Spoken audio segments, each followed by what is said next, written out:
মুসা নবীর দেশের নামটা ছিল মিশর। কি নাম বললাম? মুসা নবী মিশরের দেশে জন্মগ্রহণ করেছিলেন। ওনার পিতার নাম ছিল ইমরান, মুসা ইবনে ইমরান। আর ওনার শ্বশুর বাড়ির দেশের নাম ছিল মাদাইন। কি নাম বললাম? মাদাইন। এই মাদাইনের দেশে ফেরাউনের হাত থেকে নিষ্কৃতির জন্য মুসা নবী কম বেশি 12 বছর এই দেশ ছেড়ে অন্য দেশে বিদেশে যেয়ে পালিয়েছিল। কারণ ফেরাউনের দলের একটা লোকের নাকে একটা ঘুষি মেরেছিল মুসা নবী।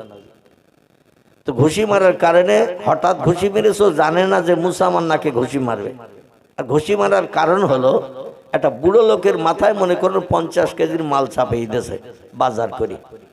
বাজার থেকে বাজার করে মুসা নবীর দলের মানুষের মাথায় ওরা মালের বস্তা চাপিয়ে দিত। জামা কাপড় ময়লা হয়ে গেলে মুসা নবীর দলের লোকে দিয়ে পরিষ্কার করে নিত। রান্না বান্না দরকার হলে মুসা নবীর দলের মানুষ দিয়ে করে নিত। এদের বলা হতো সে যুগে বনি ইসরাইল। কি নাম বললাম? বনি ইসরাইল। আর ফেরাউন দলের লোকের নাম ছিল কিব্বতী। কি নাম বললাম? ফেরাউনকে যারা খোদা বলে মানত, ফেরাউন বলেছিল আনা রব্বুকুমুল আলা, আমি হলাম সব খোদার বড় খোদা।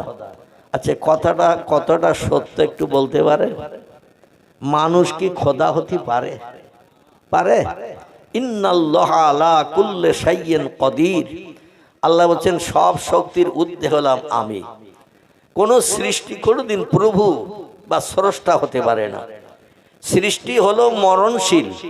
কুল্লু নাফসিন যায়কাতুল মাউত, প্রত্যেকটি প্রাণীর একদিন মরণের আস্বাদ চাখানো হবে। প্রত্যেকটি সৃষ্টি একদিন মৃত্যু মুখে পতিত হবে। স্রষ্টা তিনি, যার কোনোদিন মরণ নাই। এই বাচ্চারা, বাপ একটু চুপ কর, ঠান্ডা হ বাপ, চুপ কর, কথা বলিস না। স্রষ্টা হলেন তিনি, যার মরণ নাই। তিনি হলেন চিরস্থায়ী, চিরঞ্জীবী। অতীতে ছিলেন, বর্তমানে আছেন, ভবিষ্যতে আমাদের মতো থাকবে না নাকি? ভবিষ্যতে আল্লাহ আমাদের মতো থাকবে না। আমরা যখন কবরে গেলে আর নিশ্চিহ্ন পাওয়া যায় না, ওই রকম আল্লাহ ওইরকম হবে তো নাকি? নাউযুবিল্লাহি মিন যালিক।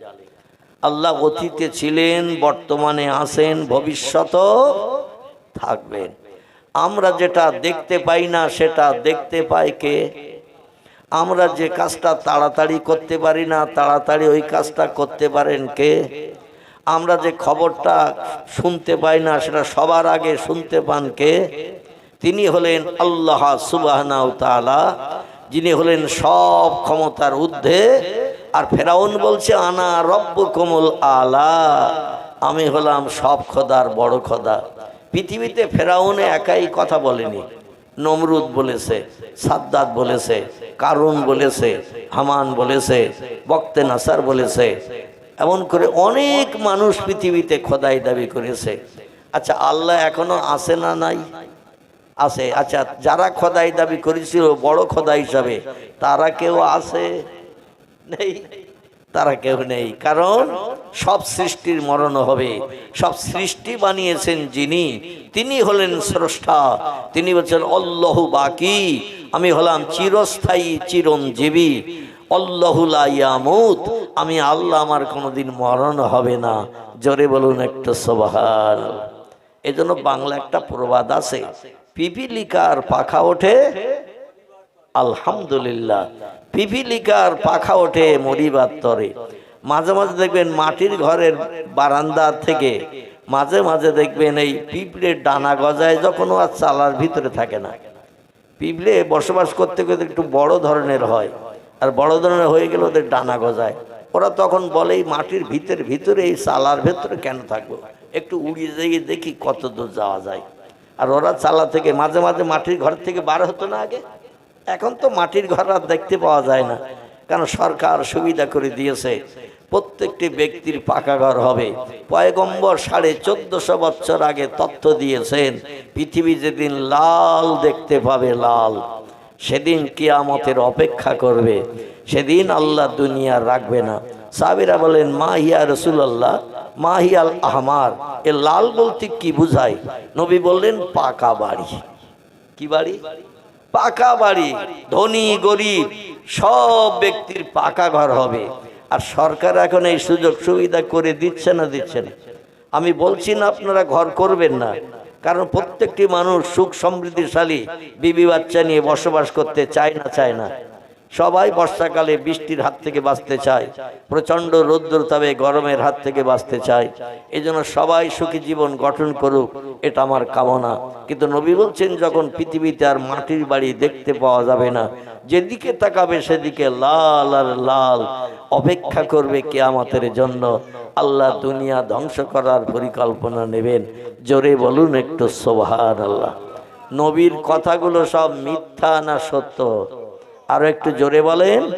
কোরআনের কথা যেমন সত্য, পয়গম্বর মুহাম্মদ রাসূলুল্লাহর কথাগুলো তেমন সত্য। কিয়ামত অবধি পয়গম্বরের একটা কথা, বর্তমান একবিংশ শতাব্দীর যুগ পর্যন্ত নবীজির একটা কথা এখনো পর্যন্ত কেউ মিথ্যা প্রমাণ করতে পারেনি এবং ভবিষ্যতেও পারবে না।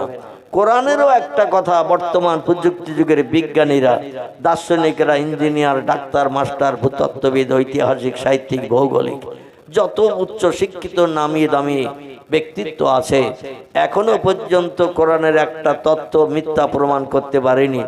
অনেকে কোরআন সম্পর্কে বিভিন্ন মন্তব্য করেছিল, কিন্তু বর্তমান একবিংশ শতাব্দীর জমানা যুগে সেই মিথ্যাকে এখন তারা যারাই বলেছিল মিথ্যা, তারা বলছে সত্য।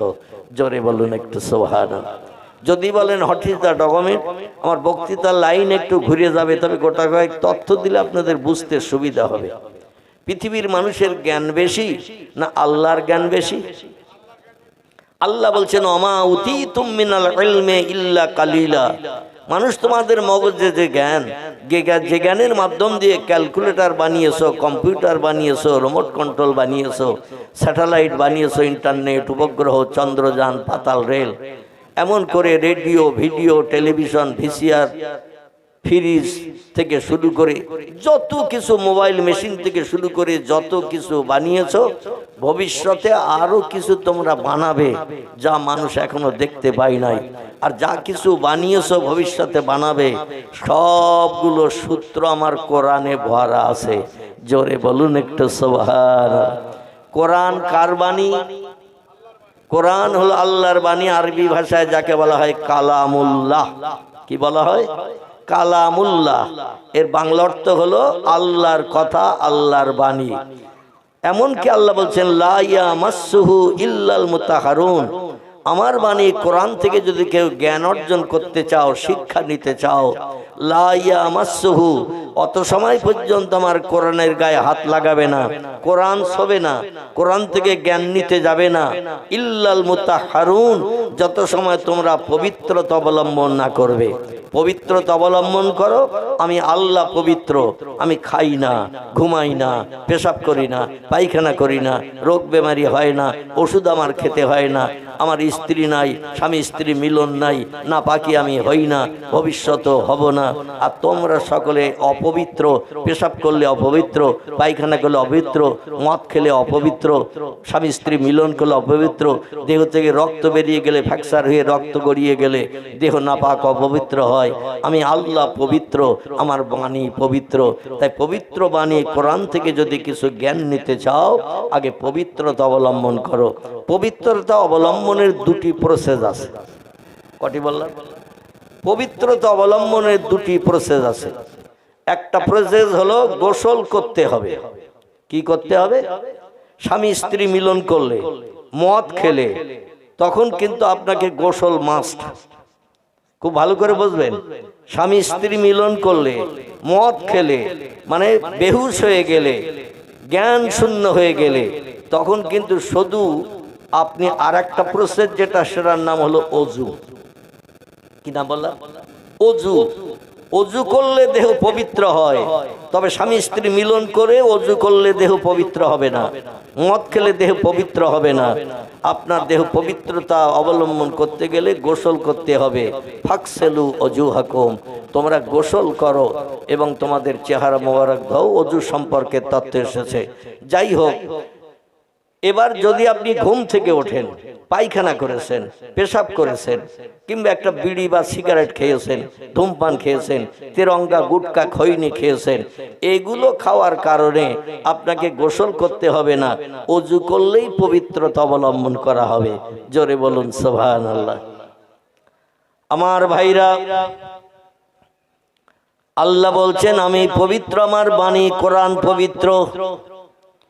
এই পবিত্র বাণী থেকে যদি জ্ঞান অর্জন করতে চাও, তাহলে আগে পবিত্রতা অবলম্বন করে নাও।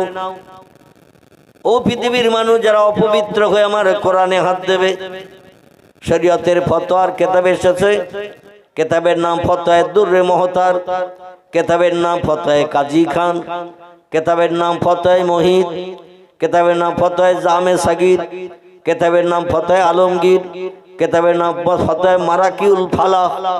বিখ্যাত বিখ্যাত ফতোয়ার কেতাবে লেখকেরা লিপিবদ্ধ করেছেন, আল্লাহর কোরআনের নাপাক অবস্থায় হাত দিলে লোকটা কাফের হয়। কি হয়? নাপাক অবস্থায় কোরআনে হাত দিলে লোকটি কাফের হয়ে যাবে। আর একটা কাজ করলে ইমানদার মুমিন মুসলমান যদি হয়, পাক্কা ইমানদার, নাপাক অবস্থায় যদি নামাজ আদায় করে, নামাজ বলতে সেজদার কথা বলা হয়েছে। নামাজ পড়তে গেলে প্রথম তাকবীর তাহরিমা বাঁধা হয়, নাই তো নুসাল্লি এইভাবে বলতে হয় না, নিয়ত করে তাকবীর তাহরিমা পড়তে হয়। তাকবীর তাহরিমা বাঁধার পরে সুবহানাকা আল্লাহুম্মা ওয়া বিহামদিকা ওয়া তাবারাকা ইসমুকা ওয়া তাআলা জাদ্দুকা ওয়া লা ইলাহা গায়রুক, এটা পড়ে দোয়া সানা পাঠ করতে হয়। ইন্নী ওয়াজ্জাহতু ওয়াজহিয়া লিল্লাযী ফাতারাস সামাওয়াতি ওয়াল আরদা হানিফা ওয়া মা আনা মিনাল মুশরিকিন, পাঠি পাক করার দোয়া, এটা পড়তে হয়। তাকবীর তাহরিমা বাঁধার পরে এই দোয়ায়ে সানা পাঠ করার পরে এবার তাসমিয়া পড়তে হয়, বিসমিল্লাহ শরীফ। বিসমিল্লাহ শরীফ পাঠ করার পরে সূরা ফাতিহা পড়তেই হবে। লা সালাতা লি ফাতিহাতিল কিতাব, সূরা ফাতিহা ছাড়া কোনো নামাজ আল্লাহর দরবারে কবুল হবে না। এজন্য সূরা ফাতিহা প্রথমেই পড়তে হবে। তারপরে কোরআনের যে কোনো একটা আয়াত, একটা ছোট্ট আয়াত 3টি পড়লেই নামাজ হবে। ছোট আয়াত যদি হয় 3টি, বড় আয়াত হলে 2টি পড়লেই যথেষ্ট, বা আরো যদি বড় লম্বা আয়াত হয় 3-4 লাইনের একটা আয়াত পড়লেই হবে। এক কথায় ফতোয়ার কিতাবে লেখা আছে 33টা অক্ষর। কটা বললাম? 33টা অক্ষর যে আয়াতের ভিতরে আছে, ওটা পড়লেই আপনার জন্য ও রাকাতের নামাজ কমপ্লিট। একটু নতুন তথ্য দিচ্ছি, যদিও আপনাদের অনেকে জানাশোনা নাই। জেনেছেন তথ্য? জানেননি? 33টা অক্ষরের একটা আয়াত পড়লেই কিন্তু আপনার আয়াত কমপ্লিট। আমার ভাইরে, এবার সূরা ফাতিহার পরে একটি আয়াত, 2টি আয়াত পড়লেন, লম্বা আয়াত পড়লেন। এবার দেখবেন আল্লাহু আকবার বলে রুকুতে যেতে হয় নাকি? রুকুতে গেলেন সুবহানা রাব্বিয়াল আযীম, সুবহানা রাব্বিয়াল আযীম কবার পড়তে হয়? 3 বার। এই তাসবিহ পড়ার পরে ইমামতি করতে গেলে কমপক্ষে 5 বার 7 বার পড়তে হবে, মুক্তাদিদের যাতে 3 বার পুরো পড়া সহজ হয়। আর একা একা যদি পড়েন 3 বারই এনাফ। পয়গম্বর তিরমিজি শরীফের হাদিসে বলেছেন 2 বার পড়লেও হবে। ইমাম আবু ইসা তিরমিজি রাহমাতুল্লাহ আলাইহি তিনি নকল করেছেন নবীজির জবানে, কোন ব্যক্তি যদি 2 বার পড়ে তাও হবে, তবে মুক্তাদি পিছনে থাকলে তাদের সুবিধার জন্য 5 বার 7 বার পড়তে হয়। কারণ সকলের জবান তো পরিষ্কার না, পড়তে যে একটু সময় লাগে। সবাইকে পড়ার সুযোগ করে দিতে হবে ইমাম সাহেবকে। একা পড়লে আপনি 3 বার পড়লেই এনাফ। এবার সামি আল্লাহু লিমান হামিদা বলে ঠেলে উঠে দাঁড়ালেন।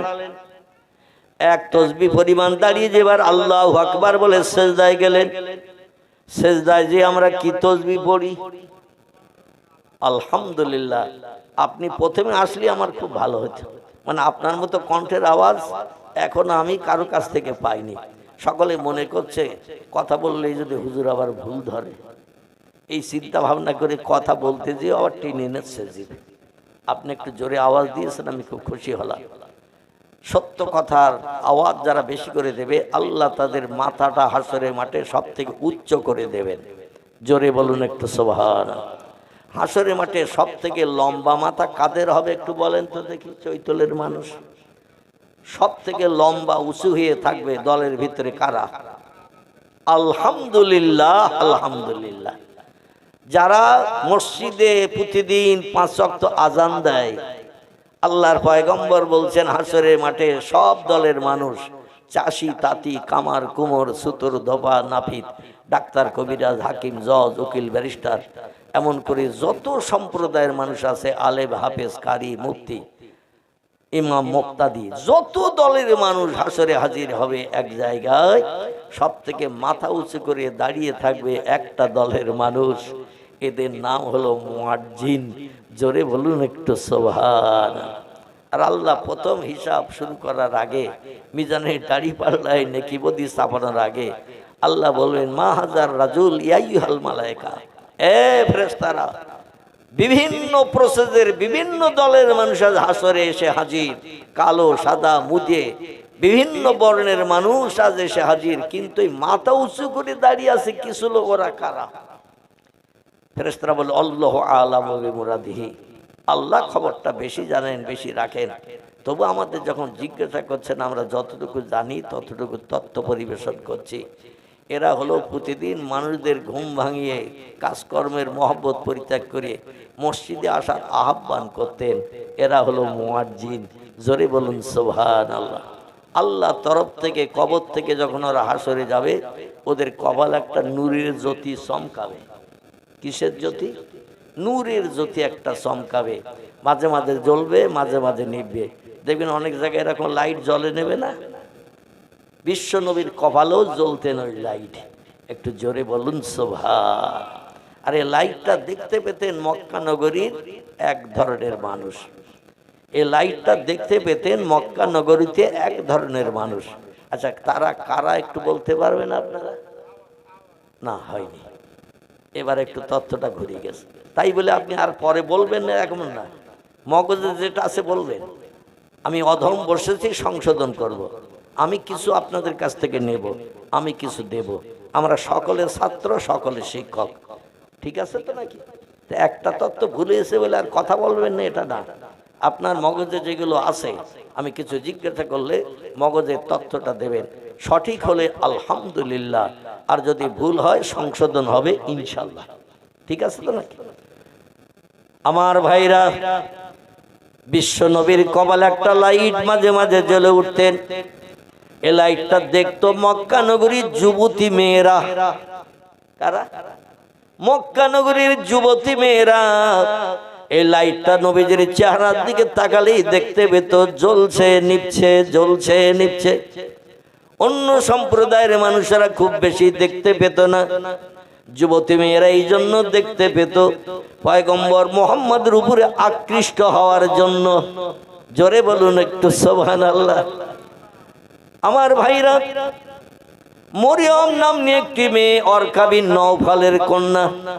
একটু তথ্য একটুখানি ছোট্ট করে দেই, আসল দিকে আমি আবার এগিয়ে নিয়ে যাব। কোরআনের সম্পর্কে বলেছিলাম, আল্লাহ কোরআনের নাম দিয়েছে কটা বলেছিলাম, মনে আছে? মনে নেই। 36টা। কটা? কোরআন শরীফের আল্লাহ কোরআনের ভিতরেই কোরআনের নাম দিয়েছেন 36টা। এই 36টি নামের কিছু অংশ আমি আপনাদের কাছে পরিবেশন করব। আর নাম এতটা আল্লাহ কেন দিলেন সে সম্পর্কে একটু তথ্য পরিবেশন করব। আর নূরের কথাটা এসে গেছে যখন, একটু তথ্যটা দেই। সেটি হলো এই, মক্কার যুবতী মেয়েদের চোখে আল্লাহ এই লাইটটা দেখাতেন পয়গম্বর মুহাম্মদ রাসূলুল্লাহ উপরে আকৃষ্ট হওয়ার জন্য। রসুল যখন যুবক হয়েছেন, 18-20 বছরের বয়সের যুবক হয়েছেন, অরকা বিন নওফালের একটি মেয়ে ছিল, নাম ছিল তার মরিয়ম। কি নাম বললাম? আবার ঈসা নবীর মায়ের নামও মরিয়ম, মুসা নবীর বোনের নামও মরিয়ম। মুসা নবী ছিলেন তো, যে মুসা নবীর কথা বলছিলাম না, মাদায়েনের দেশ, যারা আগে এসেছিলেন তারা শুনেছেন। এই মুসা নবীর শ্বশুর বাড়ির দেশের নাম মাদায়েন। ওই দেশে একটা পাহাড় ছিল, পাহাড়টির নাম কোহে তুর। কি নাম বললাম? কোহে তুর। এই তুর পাহাড়ের মাথায় মুসা নবী উঠে যেতেন সমস্যা সমাধানের জন্য। যখন বিজ্ঞান, মোবাইল, মেশিন, ওয়্যারলেস টেলিফোন কিছুই বানায়নি, ৪,৫০০ বছর আগে প্রথম ওয়্যারলেস টেলিফোনে কথা বলেছিলেন এই পয়গম্বর মুসা নবী। ৪,৫০০ বছর আগে বিজ্ঞানীরা কোরআন বিশ্বাস করলো। ৪,৫০০ বছর আগে মুসা নবী তুর পাহাড়ের মাথায় উঠে আল্লাহর সঙ্গে কথা বলতে পারে, তাহলে আমরা ওটা নিয়ে রিসার্চ করব। সূত্র যখন কোরআন থেকে পেলাম, ভবিষ্যতে আমরা হাওয়ার মাধ্যম দিয়ে কথা একে অপরের কাছে পৌঁছে দিতে পারবো। বিজ্ঞানীরা বলছে কোনো জিনিস বানাতে গেলে সূত্রের প্রয়োজন হয়, সূত্র ছাড়া কোনো কিছু বানানো যায় না। এই সূত্র আল্লাহ সব ভরে দিয়েছেন কোরআনে। তাই এখন calculator, machine, computer, remote control, satellite, internet, উপগ্রহ, চন্দ্রজাল, পাতাল রেল, সাবমেরিন সব কিছু বিজ্ঞানীরা এই কোরআনের সূত্র থেকে বানিয়েছে। এখান থেকে ১৫০ বছর আগের ইতিহাস আলগা করে দেখেন। কোরআন পৃথিবীর হিন্দু, জৈন, শিখ, বৌদ্ধরা পড়তো না, আর সূত্র খুঁজে পায়নি। মানুষ কিছুই বানাতে শিখেছে। বর্তমান ১বিংশ শতাব্দীর যুগে মানুষেরা কোরআন যত রিসার্চ করছে, নিত্য নতুন সূত্র পেয়ে তারা যন্ত্রপাতি, মেশিন বানিয়ে মানুষের মুখে হাসি ফুটাচ্ছে। চিল্লাই বলুন একটু সুবহান। আমার ভাইরা, আল্লাহ পাক রব্বুল আলামিন বিশ্ব নবীর কপালে যে নূরের চমক জ্বালিয়ে দিতেন, এই চমক মক্কা নগরীতে দেখে পাগল পারা হয়ে গিয়েছিল একজন যুবতী নারী।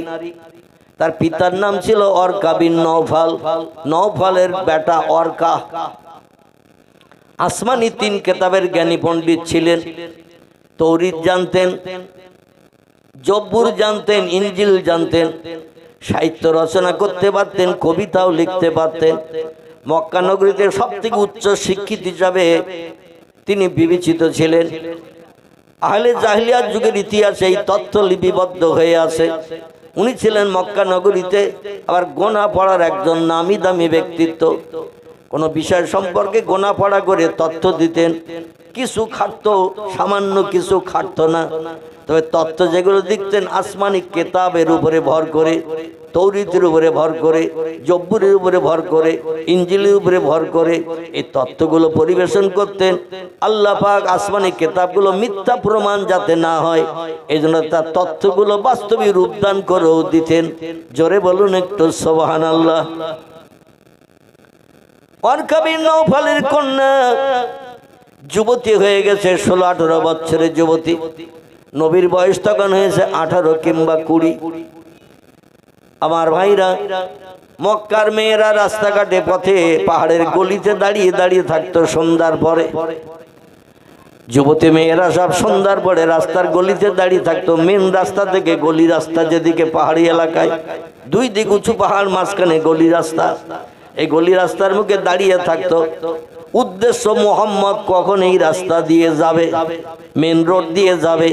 তাদের উদ্দেশ্য হলো মোহাম্মদ যখন সন্ধ্যার পরে এই মেন রোড দিয়ে যাবে, তার কপালে আমরা নূরের লাইটটা রাতের বেলা জ্বলতে ভালো দেখতে পাই।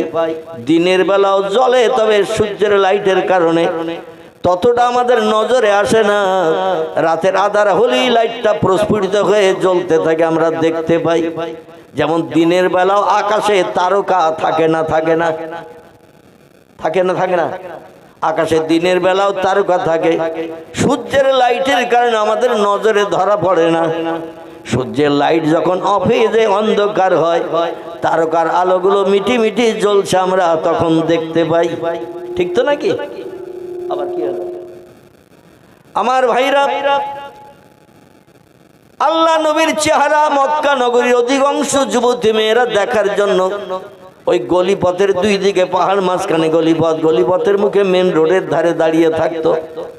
মোহাম্মদ নিজের প্রয়োজনে যাওয়া আসা করবে, একটু লাইট দেখবো। যেদিন নবীজির লাইট দেখা হতো না, সেদিন ওদের ঘুম ভালো হতো না, চিন্তা ওদের লাগো হতো না, দুশ্চিন্তাগ্রস্ত হয়ে থাকতো। আজকে গেলাম গলির মুখে, 2-3 ঘন্টা দাঁড়িয়ে থাকলাম, মোহাম্মদ যে কেন আসলো না তা বুঝি না। এই লাইটের এমন সুন্দর জ্যোতিষ্কময় আলো, এত সৌন্দর্য মণ্ডিত লাইটের ফুলকি, যে কোনো নারী, যে কোনো পুরুষ দেখলেই পাগল পারা হয়ে যেত। জোরে বলুন একটু সুবহানাল্লাহ। নবীজির একজন খাদেম, নাম হলো তার আনাস। আনাস বলছে আমি 12 বছর পয়গম্বরের বাড়ি গোলামিগিরি, চাকরগিরি, মানদারগিরি করিস। বাড়ির কাজের লোক হিসাবে নবীজির ঘরের দায়িত্ব পালন করতাম। একদিন পয়গম্বর আমার সাথে করে নিয়ে একটু পাহাড়ি এলাকায় যাওয়ার জন্য রাতের বেলা ডাকলেন, ইয়া আনাস ইযহাব ইলা জাবাল, চলো একটু এই পাহাড়ি এলাকায় যাও, আমার সঙ্গে হয়ে চলো, একা না যে তোমার সাথে করে নিয়ে যাও। আনাস বলছে আমার কলিজা ভরে গেল। নবীর কত সঙ্গী সাথী মসজিদে নববীতে থাকে। আবু হুরায়রা থাকে, জুবাইর বিন আম থাকে, তলহা থাকে, সাদ বিন আবি ওয়াক্কাস থাকে, আব্বাস রাদিয়াল্লাহু থাকে, আব্দুল্লাহ ইবনে ওমর থাকে, এমন করে আব্দুল্লাহ ইবনে আব্বাস থাকে। নবীদের মুহাব্বতের সাহাবী আবু বকর থাকে, ওসমান থাকে, আলী থাকে, কিন্তু কাউকে না ডেকে আমার আজ পয়গম্বর ডেকেছে। পাহাড়ি এলাকায় রাতের বেলা যাবেন, নবীদের সঙ্গে হয়ে যাওয়াটা সৌভাগ্য না দুর্ভাগ্য? সৌভাগ্য। আমার ভাইরা উনি বলছেন ঘর থেকে পয়গম্বর বেরোলো, আমিও পয়গম্বরের ঘর থেকে বেরোলাম। কারণ যে বাড়িতে যে লোক কাজ করে সেই বাড়ির কোন এক জায়গায় সে থাকে না। বাড়িতে যদি গোলাম মানদার রাখা হয়, তারা কি বলা হয় বাড়ির থেকে আসবি আর আবার বাড়ি চলে যাবি সন্ধ্যার পর। অধিকাংশ বাড়িওয়ালা তারে কোন একটা জায়গায় জায়গা দেয়, যখন তখন ডাকলে যেন পাওয়া যায়। আনাস বলছে আমিও পয়গম্বর ডাক দিয়েছেন, বেরিয়ে পড়েছি। সেদিন ছিল পূর্ণিমার চাঁদনি রাত। আল্লাহ আকাশে 14 চাঁদনি রাত, চাঁদের 14 তারিখের পূর্ণ চাঁদ। সন্ধ্যাবেলা উদয় হয় পূর্ব দিক থেকে, আর সকাল পর্যন্ত আকাশে চাঁদ থাকে। এটা 14 তারিখের রাত, এটাকে বলা হয় পূর্ণিমা। কি বলা হয়? পূর্ণিমা। এই পূর্ণিমার চাঁদের আলো যেদিন পৃথিবীতে আসে, तमाम পৃথিবী সারা রাত দিনের আলোর মতো আলোকিত থাকে। চাঁদ ফুল লাইট যখন দান করে, একটা সূচও যদি ভালো জায়গায় আপনি পড়ে থাকতে দেখতে পাবেন। সূচ যদি পড়ে থাকে তাও নজরে পেয়ে যাবেন। আনাস বলছে আমি নবীজির পিছনে পিছনে যাচ্ছি, কারণ পয়গম্বরের মর্যাদা সম্মান রক্ষা করার খাতিরে। আল্লাহ নবী আগে হেঁটে যাচ্ছেন, আমি পয়গম্বরের পিছনে পিছনে যাচ্ছি। হঠাৎ আমি আকাশের দিকে তাকিয়ে দেখি পূর্ণিমার চাঁদনি রাত।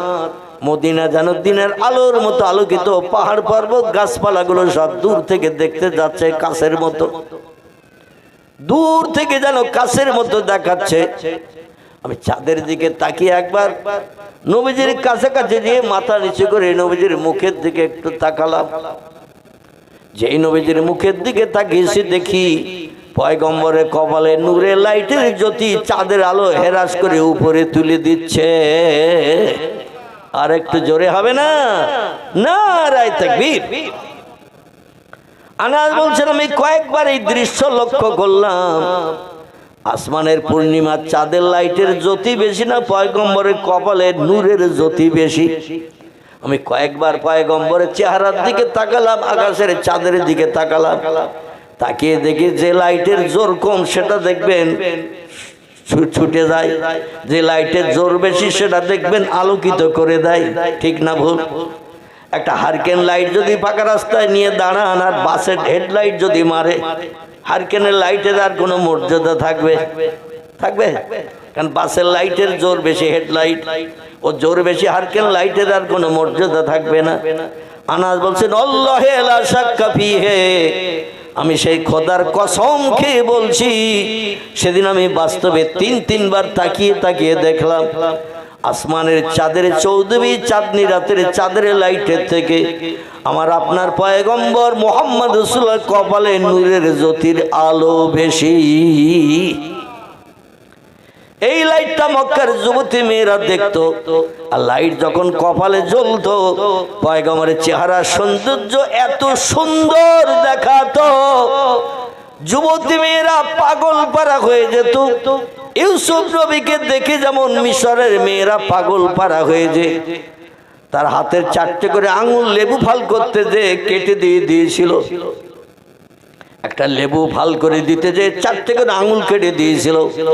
ইউসুফের চেহারা থেকে নজর ঘুরিয়ে লেবুর দিকে না তাকিয়ে আছি ইউসুফের দিকে, আর লেবু কাটা কাজ করছে হাতে। যা ঘটার তাই ঘটে গেল। 4টে করে আঙুল কেটে তলায় পড়ে তড়পাতে শুরু করলো। রক্তের ফিনকি ধারা আঙুল থেকে বেরিতে লাগলো।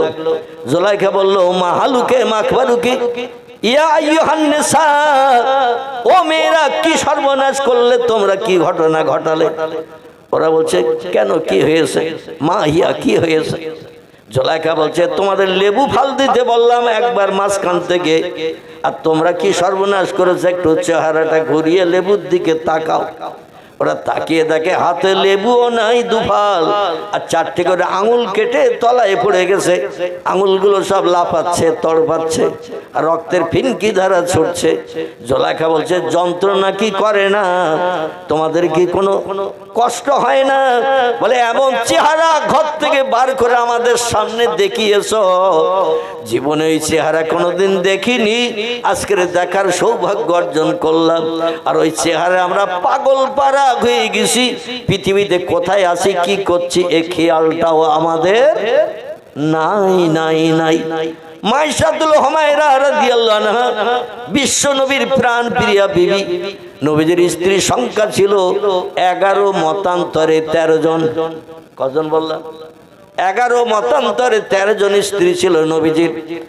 যারা 13 জন বলেছেন, বাড়ির 2 জন চাকরানির কথা বলেছেন। জি, তারা দাবি করেছিল নবীজির কাছে, আপনার ঘরের সংসারে সব কাজ করার সুযোগ পাই, রান্না করা, কাপড় চোপড় পরিষ্কার করা, ঝাড়ঝুট দেওয়া, পানি আনা, ঝাড়ঝুট দেওয়া, সব কাজ আমরা করতে পারি, কিন্তু একটা কাজ আমরা করতে পারি না। তো আমাদের 2 জনের মনে বড় ব্যথা, দুঃখ, অভাব,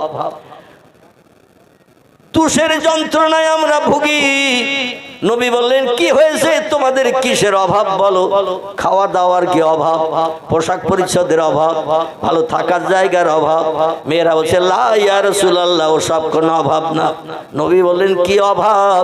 ওরা বললো, অভাবের কথা বলবো যদি আমাদের শখ মেটে, আপনি আমাদের অভাবের সমস্যার সমাধান করার দায়িত্ব নেন, ওয়াদা করেন, তাহলে আমরা অভাবের কথা বলবো। আল্লাহ নবী বললেন, না ইয়া আইয়ুহান নিসা, ও বাড়ির চাকরানি 2 জন, একজনের নাম মাবিয়া, একজনের নাম জাওয়ারিয়া। কি নাম বললাম? একজনের নাম হযরতে মাবিয়া রাদিয়াল্লাহু আনহা, আরেকজনের নাম হযরতে জাওয়ারিয়া। আবার এই মাবিয়ার নাম কেউ বা বলেছেন মারিয়া। যাই হোক, তবে মরিয়মের নামকরণ করে এই নামটাকে অনেকে বলছেন এটার নামটা সঠিক নয়, সঠিক নামটা হলো মাবিয়া। এই 2 জন নারী বললেন, ইয়া রাসূলুল্লাহ, সংসারে সব কাজ করি, আপনার বিবিদের তোয়াজ খাতিরে যা কিছু করা, চুল বাঁধার থেকে শুরু করে যা কিছু করতে বলে সব করি, আমাদের কাজের কোনো ত্রুটি নাই, কেউ কোনো দিন ভুলও ধরে না। আমাদের 2 জনের ব্যবহারে যেমন আপনার বাড়ির পরিবারের মানুষ খুশি, ইয়া রাসূলুল্লাহ, আমরা তেমন খুশিতে কাজকর্ম করে থাকি। তো যে অভাবটা আমাদের, তুষের আগুন জ্বলছে হৃদয়ে, যদি ওয়াদা করেন তুষের আগুন নিবারণ করবেন, তাহলে বলবো। নবী বলেন, আল্লাহ পাক আমাকে পৃথিবীতে পাঠিয়ে দিয়েছেন, ওমা আরসালনাকা ইল্লা রাহমাতাল লিল আলামিন। জোরে বলুন একটু আল্লাহু আকবার। আল্লাহ বলেন, হাবিব গো,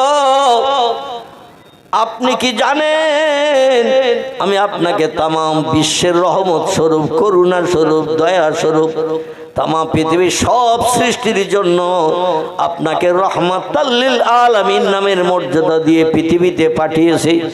কোনো দুঃখী আপনার কাছ থেকে দুঃখ নিয়ে ফিরবে না, অভাবী অভাব নিয়ে মুখ কালো করে ফিরবে না, ক্ষুধার্ত ব্যক্তি ক্ষুধার যন্ত্রণা নিয়ে যে আবার ক্ষুধা নিয়ে ফিরবে না, সমস্যাগ্রস্ত ব্যক্তির সমস্যার সমাধান না পেয়ে ফিরে আসবে মুখ কালো করে। আমি আল্লাহটা চাই না। আপনি এমন আদর্শ চরিত্র ব্যবহার সব সৃষ্টির কাছে দেখাবেন, জঙ্গলের হরিণ এসে যদি আপনার কাছে কাঁদে আর বলে, ইয়া রাসূলুল্লাহ, আমার দুটি বাচ্চা আছে জঙ্গলের ভিতরে, আর এক শিকারি জাল পেতেছে এই জঙ্গলের গাছে বেঁধে। আমি বুঝতে পারি না, যেতে যে আমার সিংহের সঙ্গে জাল বেঁধে গেছে। শিকারি এসে আমারে ধরে নিয়ে যাবে, বাড়ি যাওয়ারে জবাই করে রন্ধন করে তারা আনন্দ করে খাবে।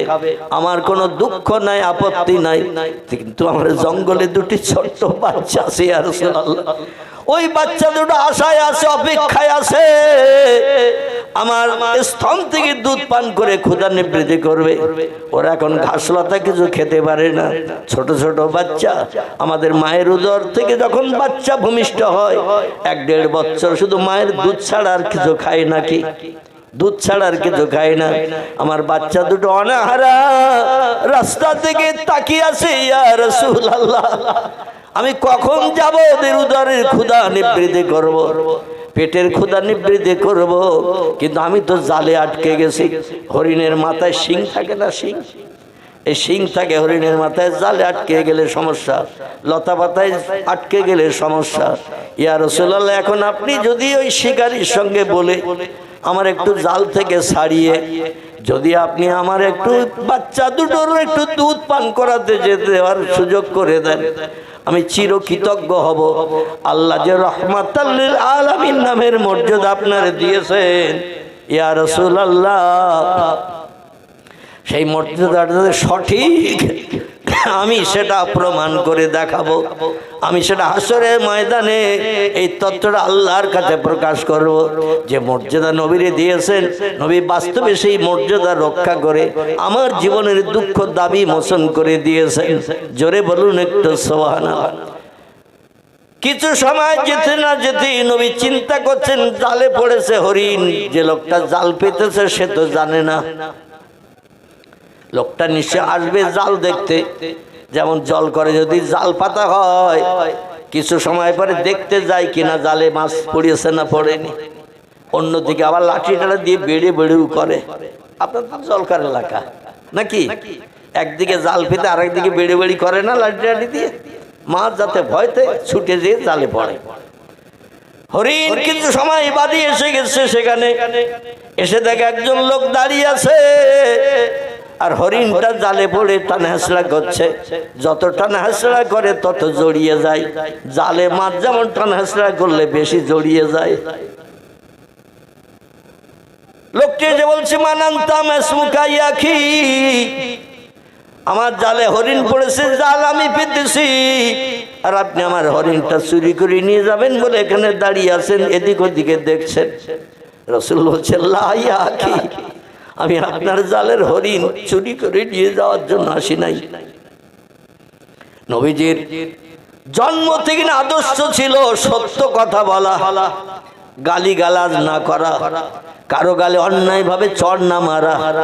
নবীর আদর্শ ছিল বাল্যকাল থেকে কারো মনে অন্তরে হৃদয়ে কষ্ট না দেওয়া। জোরে বলুন একটু সুবহানাল্লাহ। এই জন্য মক্কার শত্রু যারা দুশ্মন, তারাও পর্যন্ত নবীর দুটি নামের সার্টিফিকেট দিয়েছিলেন। একটি হলো আল আমিন, একটি সার্টিফিকেট মক্কার মানুষ ধরে ধরে ডাকতো আস-সাদিক, এ বিশ্বাসী, এ সত্যবাদী। আমরা এই সমস্যায় পড়েছি, এসো একটু এসো, আল আমিন এসো, আর সাদিক এসো, আমাদের এই সমস্যার সমাধান করো। আল আমিন মানে হলো বিশ্বাসী। নবী কোনোদিন বিশ্বাস ভঙ্গ করেনি, কারোর সঙ্গে কথা বলে কথা উল্টো কাজ করেননি। যে কথা দিয়েছেন, কথা বলেছেন, সেটা সঙ্গে সঙ্গে বাস্তবে রূপদান করে মুখে হাসি ফুটিয়েছেন। আমরা কত ওয়াদা করি, দিনের দিন ওয়াদা পূর্ণ করতে যাওয়া তো দূরে থাক, শ্বশুর বাড়ি 11 দিন যেয়ে থাকি। পাড়ার লোক যদি খুঁজেও বেড়ায়, খুঁজে না পায়, যে অমুক ওয়াদা করেছিল আজকের এইটা দেবে, চলো তাকে তো দেখছি না মিটিংয়ে, এখানে একটু তার বাড়ি ঘুরিয়ে আসি। বাড়ি যে জিজ্ঞাসা করছে আব্দুর রহিম ভাই কোথায়, বলে 11 দিন চলে গেছে শ্বশুর বাড়ি, কবে বাড়ি আসবে জানি না। চৈতন্য এলাকায় এরকম হয় না, হয় এরকম হয় না। মানে দিনের দিন ও শ্বশুর বাড়ি থেকে বাড়ি ফিরে আসে, সব কাজ পরিত্যাগ করে চলে আসে, কারণ কালকে আমার পাড়ায় মিটিং আছে, আমি ওয়াদা করেছিলাম এটা দেব, আজকে সে ওয়াদা ভঙ্গ হয়ে যাবে যদি বাড়ি না যাই। এজন্য হাজার কাজ থাকলেও ছুটে চলে আসে। আল্লাহ নবীর সারাটি জিন্দেগি ছিল এই সৎ আদর্শের প্রতীক। জোরে বলুন একটু সুবহান। রসুল ডেকে বলছেন, ভাই শিকারী, আমি তোমার জালের হরিণ ছাড়িয়ে চুরি করে নিয়ে যেতে আসি না। বলছে তাহলে? বলছে আমি যাচ্ছিলাম আমার নিজের প্রয়োজনে, এই জঙ্গল এলাকা দিয়ে একটু সামনের দিকে, দেখি জালের ভিতরে হরিণটা জড়িয়ে আছে, টানা হাসড়া করছে, আষাঢ় বিছড়ি খাচ্ছে, কিন্তু জাল ছাড়াতে পারছে না, কারণ যত নড়াচড়া করছে জাল আরো বেশি জড়িয়ে যাচ্ছে। তো ইহুদি বললেন, আমার পাতা জাল, আমি এখন এই হরিণটাকে ধরে নিয়ে যাব, জাল থেকে ছাড়িয়ে বাড়ি যাব, জবাই করব, বিবি বাচ্চাদের জন্য রান্না করে খাওয়াবো, আমিও খাবো, পাড়া প্রতিবাসীকেও দেব, অর্থের বিনিময়ে বিক্রিও করব। রসুল বললেন, ভাই তুমি যা পারো করো, আমার কোনো আপত্তি নাই, তবে এই হরিণটা আমার সঙ্গে মানুষের মতো জবান খুলে একটু কথা বলেছে। পৃথিবীতে মানুষ ছাড়া অন্য যত সৃষ্টি আছে এরা কথা বলে না। বিড়াল দেখবেন ম্যাও ম্যাও করে, ছাগল দেখবেন প্যাঁ প্যাঁ করে, গরু দেখবেন হুম্বা হুম্বা করে, ব্যাঙ দেখবেন ঘ্যাগর ঘ্যাগর করে, পাখি দেখবেন কিচির মিচির করে না।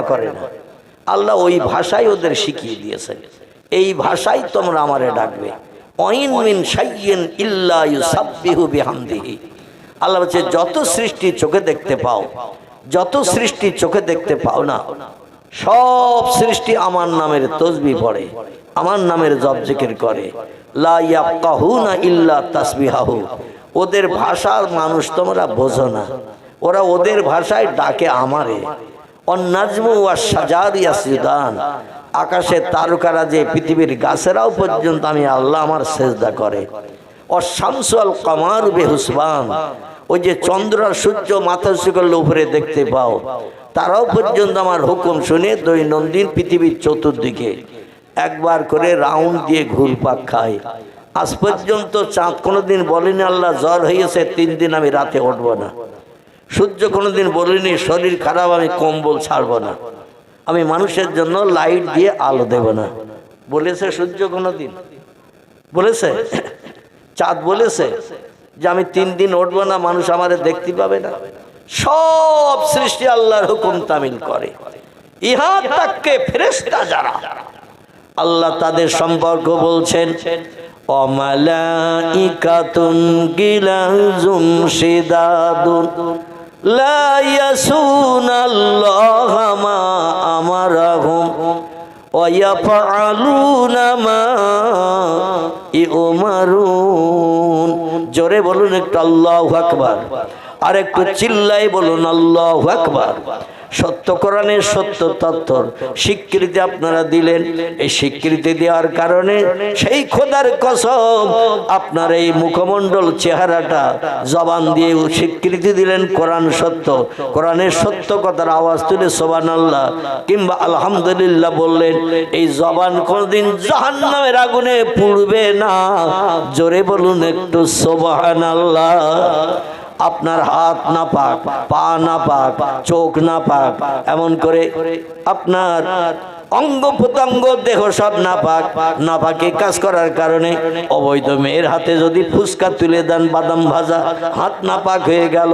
অবৈধ মেয়ের দিকে যদি চোখ দিয়ে আপনি তাকান আর মনের গল্প প্রেমের অবৈধ গল্প যদি করেন, আপনার চোখ নাপাক হয়ে গেল। জবান ঠোঁট দিয়ে যদি কথাবার্তা বলেন, মোবাইলে কম্বলের ভিতরে শুয়ে পড়ে, জবানও নাপাক হয়ে গেল। কোথাও আমরা তলায় তেঁতুল তলায় ডেকেছে ফোনে, একটু এসো বিশেষ দুটো কথা আছে, আপনি পায়ে হেঁটে যদি আমরা তলায় তেঁতুল তলায় চলে যান অবৈধ মেয়ের সঙ্গে কথা বলতে, আপনার পা নাপাক হয়ে গেল। আল্লাহ বলছেন আমার জান্নাত হলো পবিত্র, এই পবিত্র জান্নাতে নাপাক বডির কোনো পারমিশন নাই। নাপাক বডি কোনোদিন জান্নাতে ঢুকবে না যত সময় বডির নাপাকি দূর না হবে।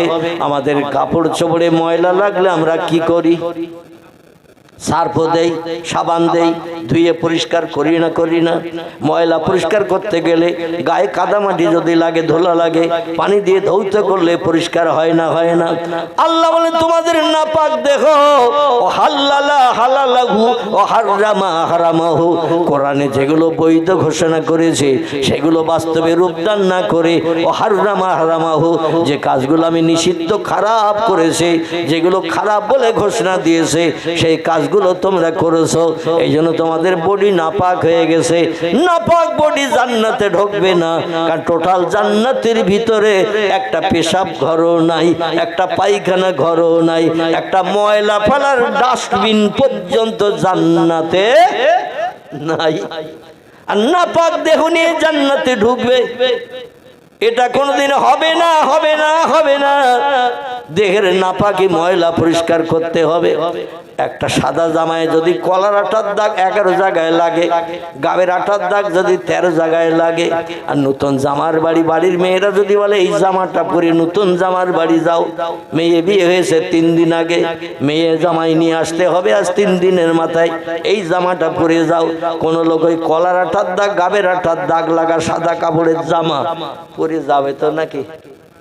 হ্যাঁ, রাস্তায় যদি বার হয় এই দাগওয়ালা জামা পরে, রাস্তার লোকেরা 4 কাপড় ফেলি দিয়ে বলে চাচার কাজ দেখ, বলবে না? চাচার কাজ দেখা জামা পাইনি, চাচা ছেঁড়া জামা পরে আসলো ভালো, কিন্তু এইরকম এত দাগওয়ালা জামা রাস্তায় তো পরে বেরিতে নাই, আবার যাচ্ছে নতুন জামার বাড়ি। চাচা বোধহয় পাগল হয়ে গেছে, মাথা খারাপ হয়ে গেছে। সাধারণ মানুষ বলবে না। আল্লাহ বলেন দাগ তুলতে গেলে শুধু সাবান দিলে হয় না, সার্ফ দিলে হয় না। কলার আটার দাগ তুলতে গেলে, এমন করে গাবের আটার দাগ তুলতে গেলে একটু ভ্যানিশের প্রয়োজন হয় না। একটু কথা বলেন, একটু ভ্যানিশ লাগে। গাঢ় দাগ তুলতে গেলে ভ্যানিশ লাগে, ভ্যানিশ দিয়ে নাক দিয়ে খুচরে ওই দাগ তুলতে হয়, সময় লাগে। আল্লাহ বলছেন যত পারো ময়লা মেখে আমার কবরে এসো, কবর থেকে আবার কোন শব্দ ব্যবহার করে হাসরে হাজির করব। তবে বান্দারা, ময়লা তোমাদের পরিষ্কার করা হবে আগে, ময়লা পরিষ্কার না হওয়া পর্যন্ত জান্নাতের দরজাও দেখতে পাবে না। জান্নাতে ঢুকবে তখন দেহে ময়লা থাকবে না যখন।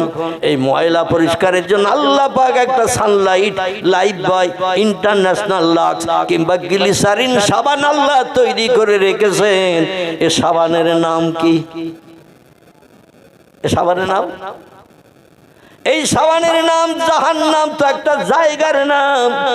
এ সাবানের নাম আল্লাহ কোরআনে বলছেন, কুল্লামা নুদিজাত জুলুদুহুম বাদদালনাহুম জুলুদান গায়রাহা লিয়াযুকুল আযাব।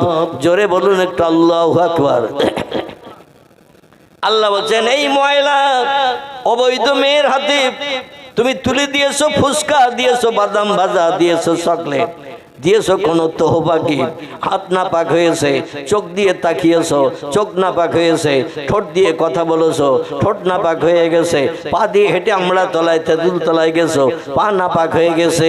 আমার পবিত্র জান্নাতে নাপাক দেহের কোনো পারমিশন নাই। এই নাপাক দেহের ময়লা পরিষ্কার করতে হবে। এই ময়লা পরিষ্কারের জন্য একটা সাবান বানিয়ে রেখেছি, সাবানের নাম হলো আগুন সাবান। কি সাবান? আগুন সাবান। এই পৃথিবীর জমিনে যে আগুন, এই আগুন দিয়ে সবকিছু এখন পুড়িয়ে যায় না। লোহা পর্যন্ত পুড়িয়ে গালানো হচ্ছে, কাঁচ পর্যন্ত পুড়িয়ে গালানো হচ্ছে। বিভিন্ন ঘর বাড়িতে যদি আগুন দেয়া হয়, পুড়িয়ে সাফ হয় না। আগুনের ক্রিয়া সব থেকে বেশি, তাই কিছু মানুষ তারা বলে আগুনের শক্তি সব থেকে বেশি, সব পুড়িয়ে সারকার করে দেয়। আগুন আমাদের প্রভু, যে সব থেকে দামি জিনিস, বড় জিনিস, যার শক্তি বেশি সে প্রভু। পারস্যের অধিবাসীরা, বিশেষ করে পারসিক যারা এরা অগ্নি পূজারক, ওরা আগুন আগুনকে স্রষ্টা বলে মান্যতা দেয়।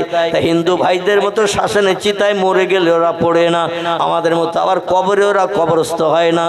ওরা মারা গেলে পারসিক, এরা মারা গেলে এদের কবরও দেয়া হয় না, শ্মশানেও পড়া হয় না। মারা যাওয়ার পরে মাজায় দড়ি বেঁধে একটা লম্বা লাঠির মাঝখানে দিয়ে কাঁধে করে নিয়ে ফাঁকা মাঠে নিয়ে যাওয়া হয়, ওখানে যে ফেলে রেখে আসে। আর জীবজন্তু, চতুষ্পদ জীবজন্তু যারা মাংসাশী পশু, এরা ওদের খেয়ে কমপ্লিট করে দিয়ে দেয়। ওরা কবরেও যায় না, শ্মশানে যায় না। হিন্দু জৈন শিখ সম্প্রদায় যারা, এরা মরণের পরে শ্মশানে পড়ে তারা। আর মুসলিম ইহুদি আর খ্রিস্টান যারা মরণের পরে কবরস্থ হয় তারা। জোরে বলুন একটু আমিন। দুনিয়ার এই যে আগুন সব পুড়িয়ে ভস্মীভূত করে, এই আগুনের থেকে আরো 69 গুণ বেশি কড়া কঠিন করে আল্লাহ বানিয়েছে জাহান্নামের আগুন। যে জাহান্নাম নামটা বলছেন আপনি ভাই, এই জাহান্নামটা হলো একটা দগ্ধ করার জায়গা। কিসের জায়গা? দগ্ধ করার জায়গা। এই জায়গাটির নাম হলো জাহান্নাম। আর দগ্ধ হবে যে জিনিস দিয়ে, তার নাম হলো নার। তার নাম হলো আগুন।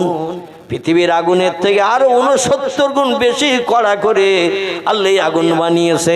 কোন জিনিস কড়া করতে গেলে দেখবেন একটু জ্বালাতে হয় বেশি করে, কোন জিনিস হালকা থেকে কড়া করতে গেলে একটু বেশি করে জ্বালিয়ে কড়া করতে হয়, ঘন করতে হয়। যেমন রড জ্বালাই, হালকা গুঁড়ো করা যায়, আবার ভালো করে কড়া করে পাটালিও বানানো যায়, ঠিক কি না? আল্লাহ বলছেন ফেরেশতারা আমার দুনিয়ায় বাস করবে, আমার নেয়ামত খাবে, আমার অনুদান বিবি বাচ্চা নিয়ে সংসার জীবনে সুখ ভোগ করবে। আর আমার মুয়াজ্জিনের আযানে যে বান্দারা কান দেবে না, আমার জমিনে কপাল ঠেকে একটু সেজদা করবে না, নাকে একটু ধুলা লাগাবে না, আমি আল্লাহ তাদের আস্ত ছাড়বো না। আমি আল্লাহ তাদের আস্ত ছাড়বো না, অবশ্যই তাদের উপযুক্ত শিক্ষা দেব। আমার দুনিয়ায় বাস করছো, আমার নেয়ামত খাচ্ছ, আমার অনুদান বিবি বাচ্চা নিয়ে জীবন যৌবনে ক্ষুধানে বৃদ্ধি করে সংসার যাপন করছো, আর আমার মুয়াজ্জিনের আযানে কান দেবে না, ওটা কোনোদিন হতে পারে না। অবশ্যই আমার কাছে আবার যখন ধরা দেবে, ঘুড়ি যখন হাওয়ায় উঠতে থাকে, ঘুড়ি যখন হাওয়ায় উঠতে থাকে, যত সুতো ছেড়ে দেয়া হয়, ঘুড়ি উপরে ওঠে না, উপরে ওঠে, উপরের দিকে উঠে ঘুড়ি মাথা নাড়া দেয়। ঘুড়ি বলে, ও লাটাইওয়ালা, আমি হাওয়া এখন বহু উচ্চে উঠে গেছি, হাজার চেষ্টা করলে আমারে নামাতে পারবে না, তোমার হাতের নাগালের বাইরে চলে গেছি, আমি এখন স্বাধীন। লাটাইওয়ালা বলে, আর আনন্দ ফুর্তি করিস না, তোর বুকের সুতোর গোলাম আর লাটাইতে বাধা। ঠিক না? আমার লাটাইতে তোর বুকের সুতোর গোড়া বাঁধা, লাটাইতে যত গোটাবো মাথা নাড়া দেওয়ায় কাজ হবে না, আমার হাতে ধরে আবার নেমে আসতে হবে। ঠিক না ভোর? আল্লাহ বলছেন, যত বড় রাজা হও, মহারাজা হও, ধনী হও, কোটি কোটি টাকার মালিক হও, যত শক্তি ক্ষমতা তোমার থাক না কেন, ও বান্দা, আমার কাছে তোমার ধরা দিতে হবে। ফাহিয়াকুম সুম্মা ইউমিতুকুম সুম্মা ইহয়িকুম সুম্মা ইলাইহি তুরজাউন। জোরে বলুন একটু আল্লাহু আকবার। আমার ভাইরা, আল্লাহ বলছেন আমি 69 গুণ বেশি কড়া করার জন্য, দুনিয়ার আগুনের থেকে 69 গুণ বেশি শক্ত কড়া করার জন্য ফেরেশতাদের বললাম, ফেরেশতারা এই আগুনকে একটু দুনিয়ার রস জ্বালানোর মতো জ্বালা। খেজুরের রস মাঝে মধ্যে 2-4 গাছ এখন বেরোচ্ছে না, শীতকাল। আমি তো গতকালকে গিয়েছিলাম জয়নগর হয়ে সেই রামগঙ্গা ঢলা, তো দেখলাম এত সুন্দর করে দোকান সাজিয়েছে জয়নগর দক্ষিণ বারাসাত, মানে সেখানে এমনি দাঁড়িয়ে থাকতে হবে, ম কেনেন আর না কেনেন, জয়নগরের ম। এই মেয়েরা, এই চুপ কর। জয়নগরের ম এত সুন্দর করে সাজিয়ে সামনে হাড়িতে করে রেখে দিয়েছে, হাড়িতে আবার নকশা করে সুন্দর করে ওরা সাদা রঙের উপরে লাল কালি রং দিয়ে দিয়ে এমন নকশা করিয়েছে, একটু না কেনেন তবু দেখতে হবে। আমাদের ট্রেনে বিক্রি হয় 12টা 30 টাকা, ট্রেনে 12টা মদ বিক্রি হয় 30 টাকা। কোথাকার? বলে জয়নগর। আর সে কিনে যে মদ দাম জিজ্ঞাসা করতেছে, ওতে একটা 25 টাকা। কালকের কথা বলছি, ওরা বলছে এক একটা 25 টাকা, কটা দেবো ভাই? ওদের ভাষা হলো এইরকম। আমরা বলছি এত দাম? ট্রেনে তো 30 টাকা এক প্যাকেট, মানে একটা কাগজের ঠোঙা, 12টা করে থাকে। কটা থাকে? 12টা। তো 12টা থাকলে পার পিস কত করে পড়তেছে? 2.5 টাকা। আল্লাহু আকবার, 2.5 টাকা পার পিস। আর ওরা বলছে আমাদের এই একটা 25 টাকা। তো আমরা চিন্তা ভাবনা করছি তার ট্রেনের থেকে কেনা ভালো, ওখানে 12টা 25। বলছে দাদা না কেনেন, না কিনবেন, একটু টেস্ট করে যান, আর ট্রেনের থেকে যা কিনে নিয়ে বাড়ি যান ছেলে মেয়েদের দেওয়ার জন্য, বাড়ি যেও একটু টেস্ট করবেন। তো আমারে বলতেছে, আমার এই সঙ্গী যে আজকেরও এসেছে, আরেকজন সঙ্গী আমার সঙ্গে থাকে, জোড়াশতলায় বাড়ি। তো ছেলেটা আমারে বলতেছে ভাই একটু টেস্ট করবেন। আমি বলে আমি সুগার রোগী, 3 বার করে ইনসুলিন দিতে খাতি হয়, তোরা খা। তোরা গালে দিয়ে চুপ করে দিয়েছে। আমি বলছি কিরাম হইল? বলছে ভাই এত সুন্দর টেস্ট, এ তো গালি দিয়ে আমাদের গাল জানো মানে স্বাদে ভরিয়ে গেছে। আমরা তাহলে নিয়ে এক প্যাকেট করে নে। তো হতি গতি বলতে বলতে 20 টাকার নিচে আর দেয়নি, এক একটা করে 20 টাকা। তো 2টো প্যাকেট নিল 400 টাকায়। যাই হোক, আমি যেটা বলতে চাচ্ছিলাম, ভালো জিনিসের ভালো কদর, ভালো দাম, খারাপ জিনিসের খারাপ কদর, খারাপ দাম। আল্লাহ বলছেন আমার জাহান্নামের আগুন আমি কড়া করে ভালো করে বানানোর জন্য, উপযুক্ত শাস্তি শিক্ষা দেওয়ার জন্য ফেরেশতাদের বললাম 1000 বছর গুড় জ্বালানোর মতো জ্বালা, রড জ্বালিয়ে গুড় করার মতো জ্বালা। 1000 বছর ফেরেশতারা আগুন জ্বালাচ্ছে, আগুন একটু কড়া গাঢ় করার জন্য, তীক্ষ্ণতা বাড়ানোর জন্য। 1000 বছর জ্বালানো হয়ে গেছে। ফেরেশতারা বলেন ইয়া রব্বি, আমরা আপনার হুকুম তামিল করেছি। কারণ আল্লাহ কোরআনে বলছেন ওয়াইয়াফআলুনা মা ইউমারুন, আমি ফেরেশতাদের যখন যেটা বলি সঙ্গে সঙ্গে সেটা বাস্তবে রূপদান করে। আমার কোন হুকুমের খেলাফ 2 সেকেন্ডও তারা করে না। জোরে বলুন একটু সুবহানাল্লাহ। আর আমরা কোন কাজ যদি কেউ করতে বলে আগে দেখি লাভ হবে কিনা। যদি বুঝি ওই কাজটা করলে লস হবে, ও কাজ আমরা করব, সময় নষ্ট হবে, পরিশ্রম হবে, কাজে লাভ হবে না, ও কাজ মানুষ বর্তমান 21 শতাব্দীর যুগে করবে না, ছেড়ে দেবে। আল্লাহর ফেরেশতারা লাভ লস কিছুই বোঝেন না। আমাদের বানিয়েছেন যিনি, তার হুকুম তামিলের জন্য, তার হুকুমের একটা শস্য দানা পরিমাণ খেলাপ আমরা করব না। জোরে বলুন একটু সুবহানাল্লাহ। অতীতে করেছে, বর্তমানে করছে, ভবিষ্যতেও করবে। তারা আল্লাহর হুকুমের খেলাপ কোনোদিন করেনি। কেবল হুকুমের খেলাপ করেছিলেন একজন ব্যক্তি, সে হলো আগুনের তৈরি বান্দা। আমরা হলাম কাদামাটির তৈরি, আর একজন ব্যক্তি আল্লাহর হুকুমের খেলাপ করেছিল, সে হলো আগুনের তৈরি। এর নামটাকে একটু বলতে পারবেন? হ্যাঁ, খুব সহজ উত্তর। এই আগুনের তৈরি একজন বান্দা এই পৃথিবীর জমিনে একটা না তাফসীর কারকেরা তাফসীরে লিখেছেন 70,000 বছর পৃথিবীর জমিনে আল্লাহর রেজামন্দির জন্য সেজদা করেছেন। তাফসীরে বক্তব্য রাখতে রাখতে বর্ণনাকারীরা বলেছেন পৃথিবীতে এমন কোন জায়গা নাই যেখানে ওই লোকটা আল্লাহর রেজামন্দির জন্য, খুশির জন্য সেজদা করে নাই। এর নাম হলো ইবলিস। বর্তমান যুগে মানুষের সবথেকে চরম শত্রু, যে হলো মানুষের ক্ষতিকারক দুশমন, এর নাম ছিল ইবলিস। তার পূর্বের নাম ছিল তার আজাজিল। কি নাম বললাম? আজাজিল নাম ছিল। জিনেদের বাচ্চা, মানুষের বাচ্চা নয়, আবার নূরের তৈরি ফেরেশতাও নয়। তবে ইবাদত বন্দেগী এত বেশি বেশি আল্লাহর করেছিল, আল্লাহ হায়াত ইরাম দান করেছিলেন। এখনো একটা জিন 2 থেকে 2,500 বছর পর্যন্ত বাঁচে। আগুনের তৈরি জেনেরা এখনো 2 থেকে 2,500 বছর বাঁচে। আমাদের বয়স গড় কত? হ্যাঁ, আলহামদুলিল্লাহ, না 70 বলা যাবে না। তিরমিজি শরীফের হাদিসে যে তথ্য এসেছে, নবী বলছেন আমি মেরাজে দিয়ে আল্লাহর কাছে জিজ্ঞাসা করলাম আমার উম্মতরা কতদিন বাঁচবে। আল্লাহ আল্লাহ বলেন আপনার উম্মত 2 জন উম্মতের গড় হলো 60।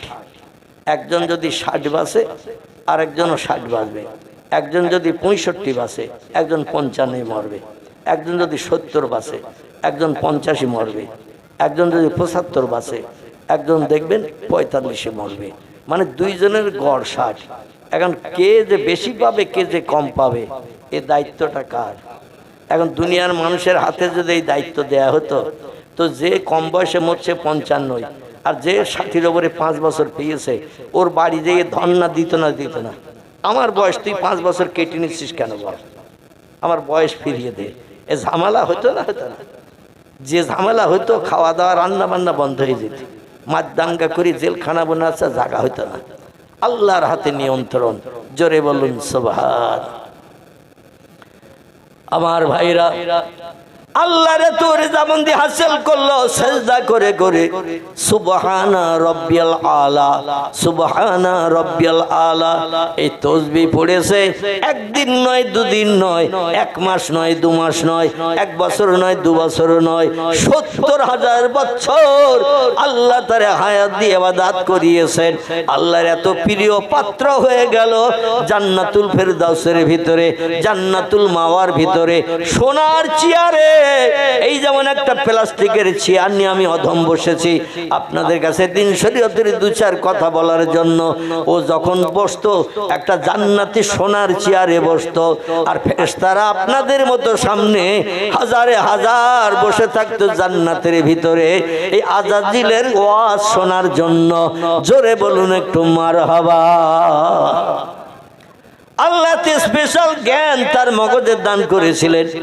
ও যখন ওয়াজ নসিহত করতো তত্ত্ব দিত ফেরেশতারা হা করে করে শুনতো। এত বছর বেঁচে আছি, এত বছর হায়াত, এত বছর আল্লাহর হুকুম তামিল করে নির্দেশের মান্যতা দেয়, কিন্তু এই যে নতুন নতুন তত্ত্ব দিচ্ছে জীবনে তো কোনোদিন আমরা শুনিনি।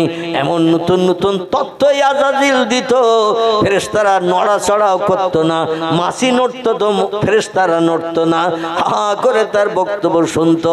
আল্লাহর একটা হুকুমের খেলাপ করার কারণে সমস্ত ইবাদত বন্দেগী সব আল্লাহ নস্যাৎ করে দিয়ে এক বালতি দুধে যেমন 1 ফোঁটা গরুর চোনা দিলে, লেবুর রস 1 ফোঁটা দিলে দুধের যেমন ক্রিয়া নষ্ট হয়ে যায়, আজাজিলের টোটাল ইবাদত আল্লাহ পাক একটা হুকুমের খেলাপ করার কারণে সব বরবাদ করে দিয়ে লানাতুল্লাহি ইবলিসা আল্লাহ অভিশাপ নিক্ষেপ করলেন তারে আর বললেন বেরিয়ে যা, ইরহাবিলাল জান্নাত।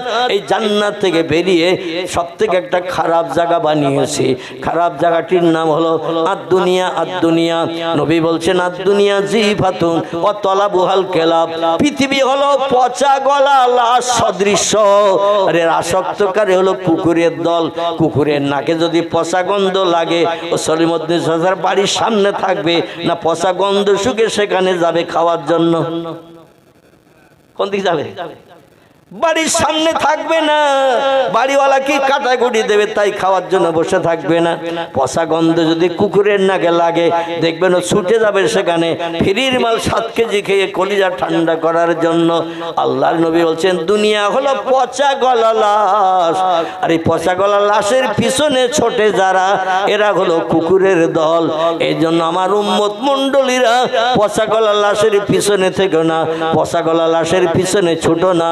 আল্লাহ শান্তি দাম জান্নাত বানিয়ে রেখেছেন, সেই জায়গায় কোটি কোটি কোটি কোটি বছর সুখ ভোগ করার জন্য দুনিয়ায় একটু আমল করো, দুনিয়ায় একটু কাজ করো।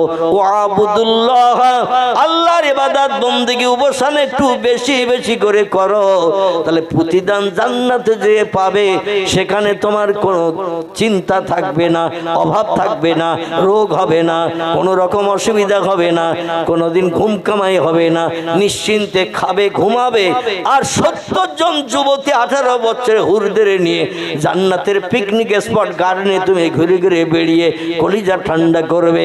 আবার রাতের বেলা ওই জান্নাতি হুরদের নিয়ে ইয়াকুত জমরুদ মারজান সোনা দানা হীরা পান্না চুন্নি নামি দামি পাথর দিয়ে নামি দামি গহনা গাটি যৌতুকা দিয়ে আল্লাহ জান্নাতের বিল্ডিং গুলো বানিয়ে রেখেছেন।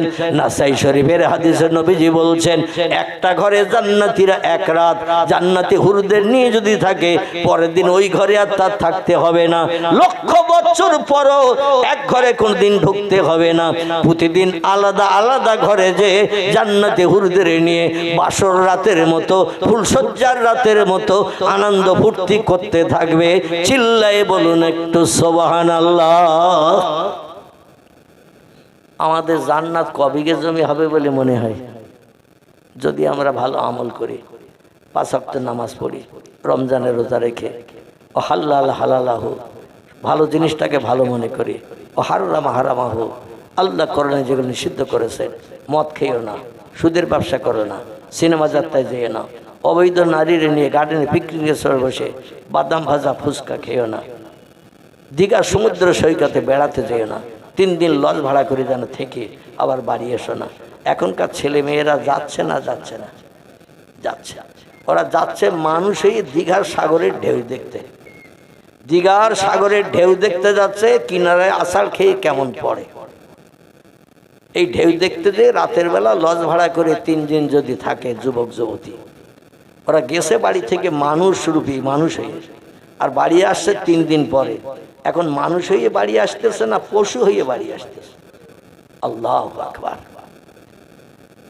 3 দিন যদি নারী পুরুষ ওখানে লজ ভাড়া করে থাকে, চরিত্রে শস্য দানা পরিমাণ আর সংরক্ষণ থাকবে না, সব ধূলিসাৎ হয়ে যাবে, নষ্ট হয়ে যাবে।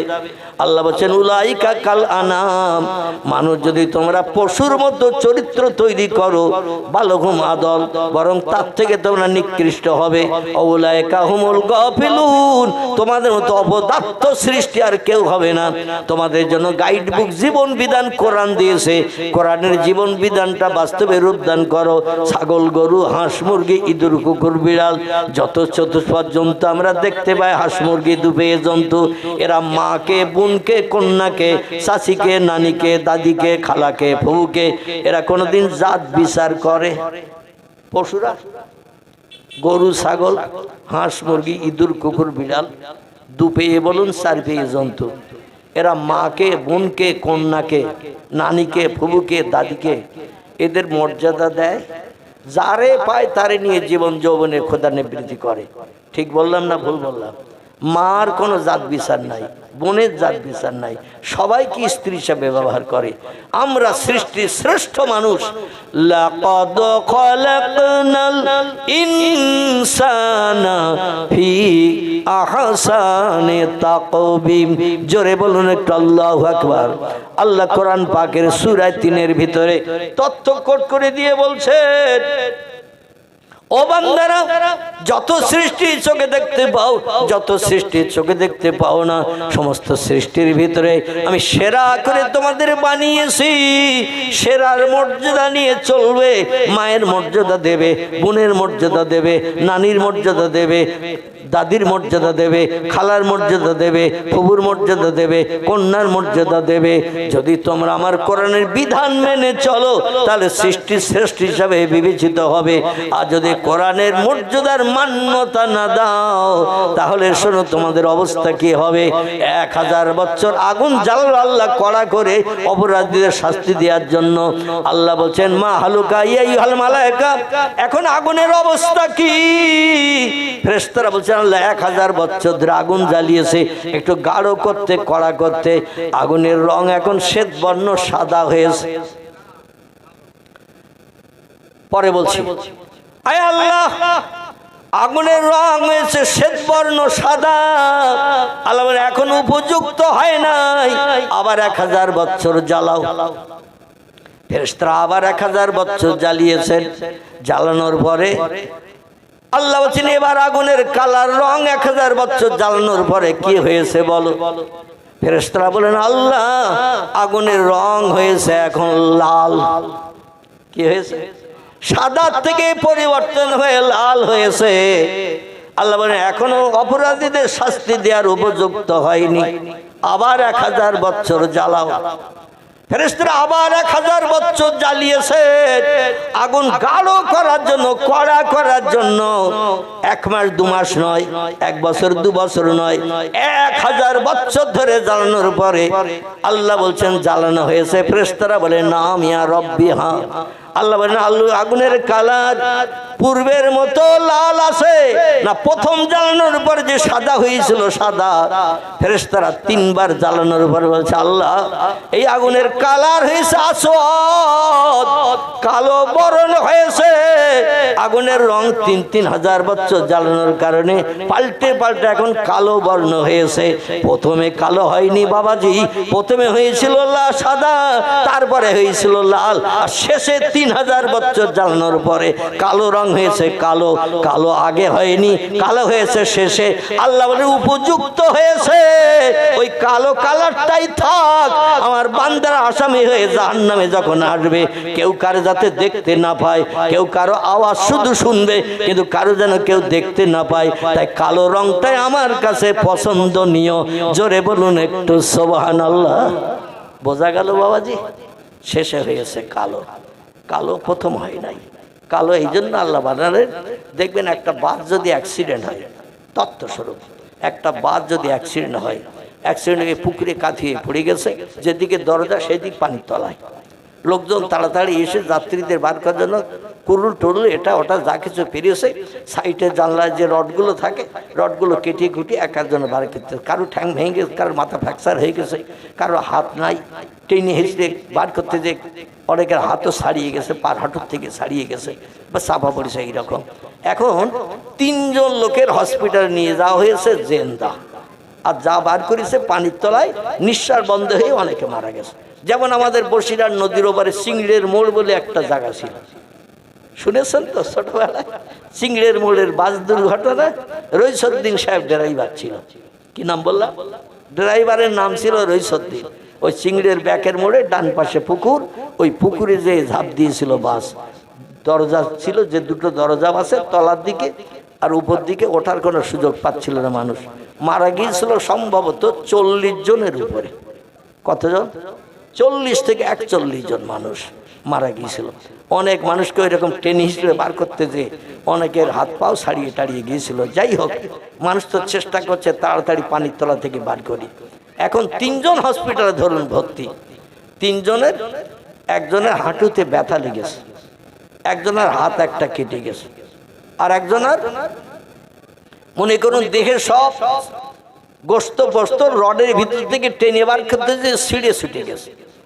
যার হাঁটুতে ব্যথা লেগেছে সেও হসপিটালে ভর্তি, যার হাত একটা কেটে গেছে ডাক্তাররা ব্যান্ডেজ করে রক্ত বন্ধ করে তারও স্যালাইন চালিয়ে দিয়েছে। একজনের সারা দেহ ছিলে গেছে, ওষুধপত্র দিয়ে তুলো টুলো দিয়ে তারও ব্যান্ডেজ করে দিয়েছে। এখন যে লোকটা শুধু হাঁটুতে ব্যথা, আর যে লোকটার হাত চলে গেছে, যার সারা দেহ ছিলে যন্ত্রণা হচ্ছে, এই 2 জনের মতো হাঁটুর ব্যথার লোকটার কি যন্ত্রণা অতটা হবে? 3 জন যদি পাশাপাশি বেডে থাকে, যার হাঁটুর যন্ত্রণা, ও বলে ওদের থেকে আমি অনেক সুস্থ আছি। ওরা যে চিল্লাচিল্লি করছে, বাঁচাও বাঁচাও করছে, মা মা করছে, আমার তো অতটা যন্ত্রণা হচ্ছে না। একজন যদি আর 2 জনের অসুস্থতা বেশি দেখে, এর মনে মনে একটু আনন্দ হয় না? হয় না?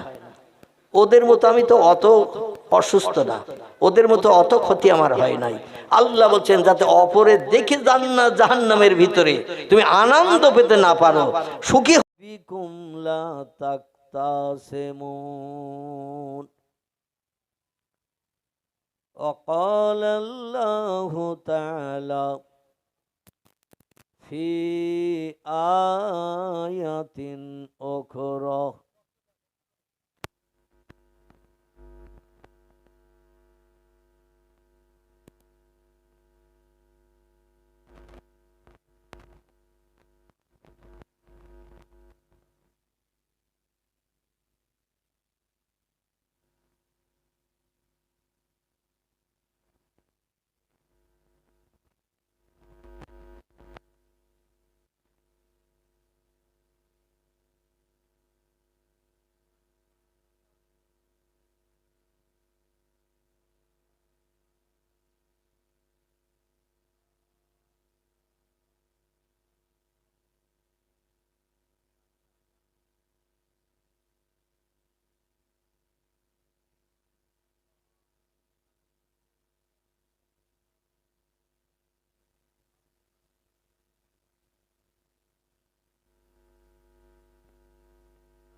ইন্নাল্লাহা ওয়া মালাইকাতাহু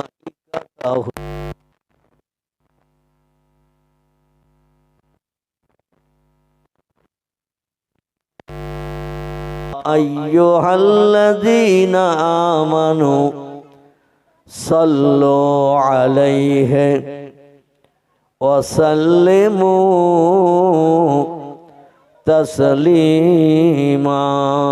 দরুদ আল্লাহুম্মা সাল্লি আলা সাইয়্যিদিনা মাওলানা মুহাম্মদ ওয়া আলা আলি সাইয়্যিদিনা মাওলানা মুহাম্মদ। আবু জেহেল নবীর তরে, আবু জেহেল নবীর তরে একটি কুয়া খুদেছে, নবীর তরে কুয়া খুদে নিজে কুয়ায় পড়েছে। আবু জেহেল বলে ও মুহাম্মদ, আবু জেহেল বলে ও মুহাম্মদ তুমি আমায় তোলো না, মানব আমি খোদার হাবিব তাজেদারে মদিনা। আল্লাহুম্মা সাল্লি আলা সাইয়্যিদিনা মাওলানা মুহাম্মদ ওয়া আলা আলি সাইয়্যিদিনা মাওলানা মুহাম্মদ। হাত বাড়িয়ে রাসূলুল্লাহ, হাত বাড়িয়ে রাসূলুল্লাহ আবু জেহেলকে তুলিলেন, ঈমান আনার তরে বহুত অনুরোধ যে করিলেন। আবু জেহেল বলে ও মুহাম্মদ, আবু জেহেল বলে ও মুহাম্মদ তুমি বড় জাদুঘর,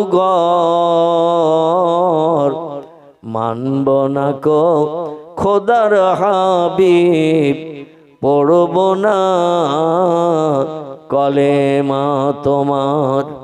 রাসূলুল্লাহকে সবাই চিনিল, রাসূলুল্লাহকে সবাই চিনিল, কেবল আবু জেহেল চিনল না।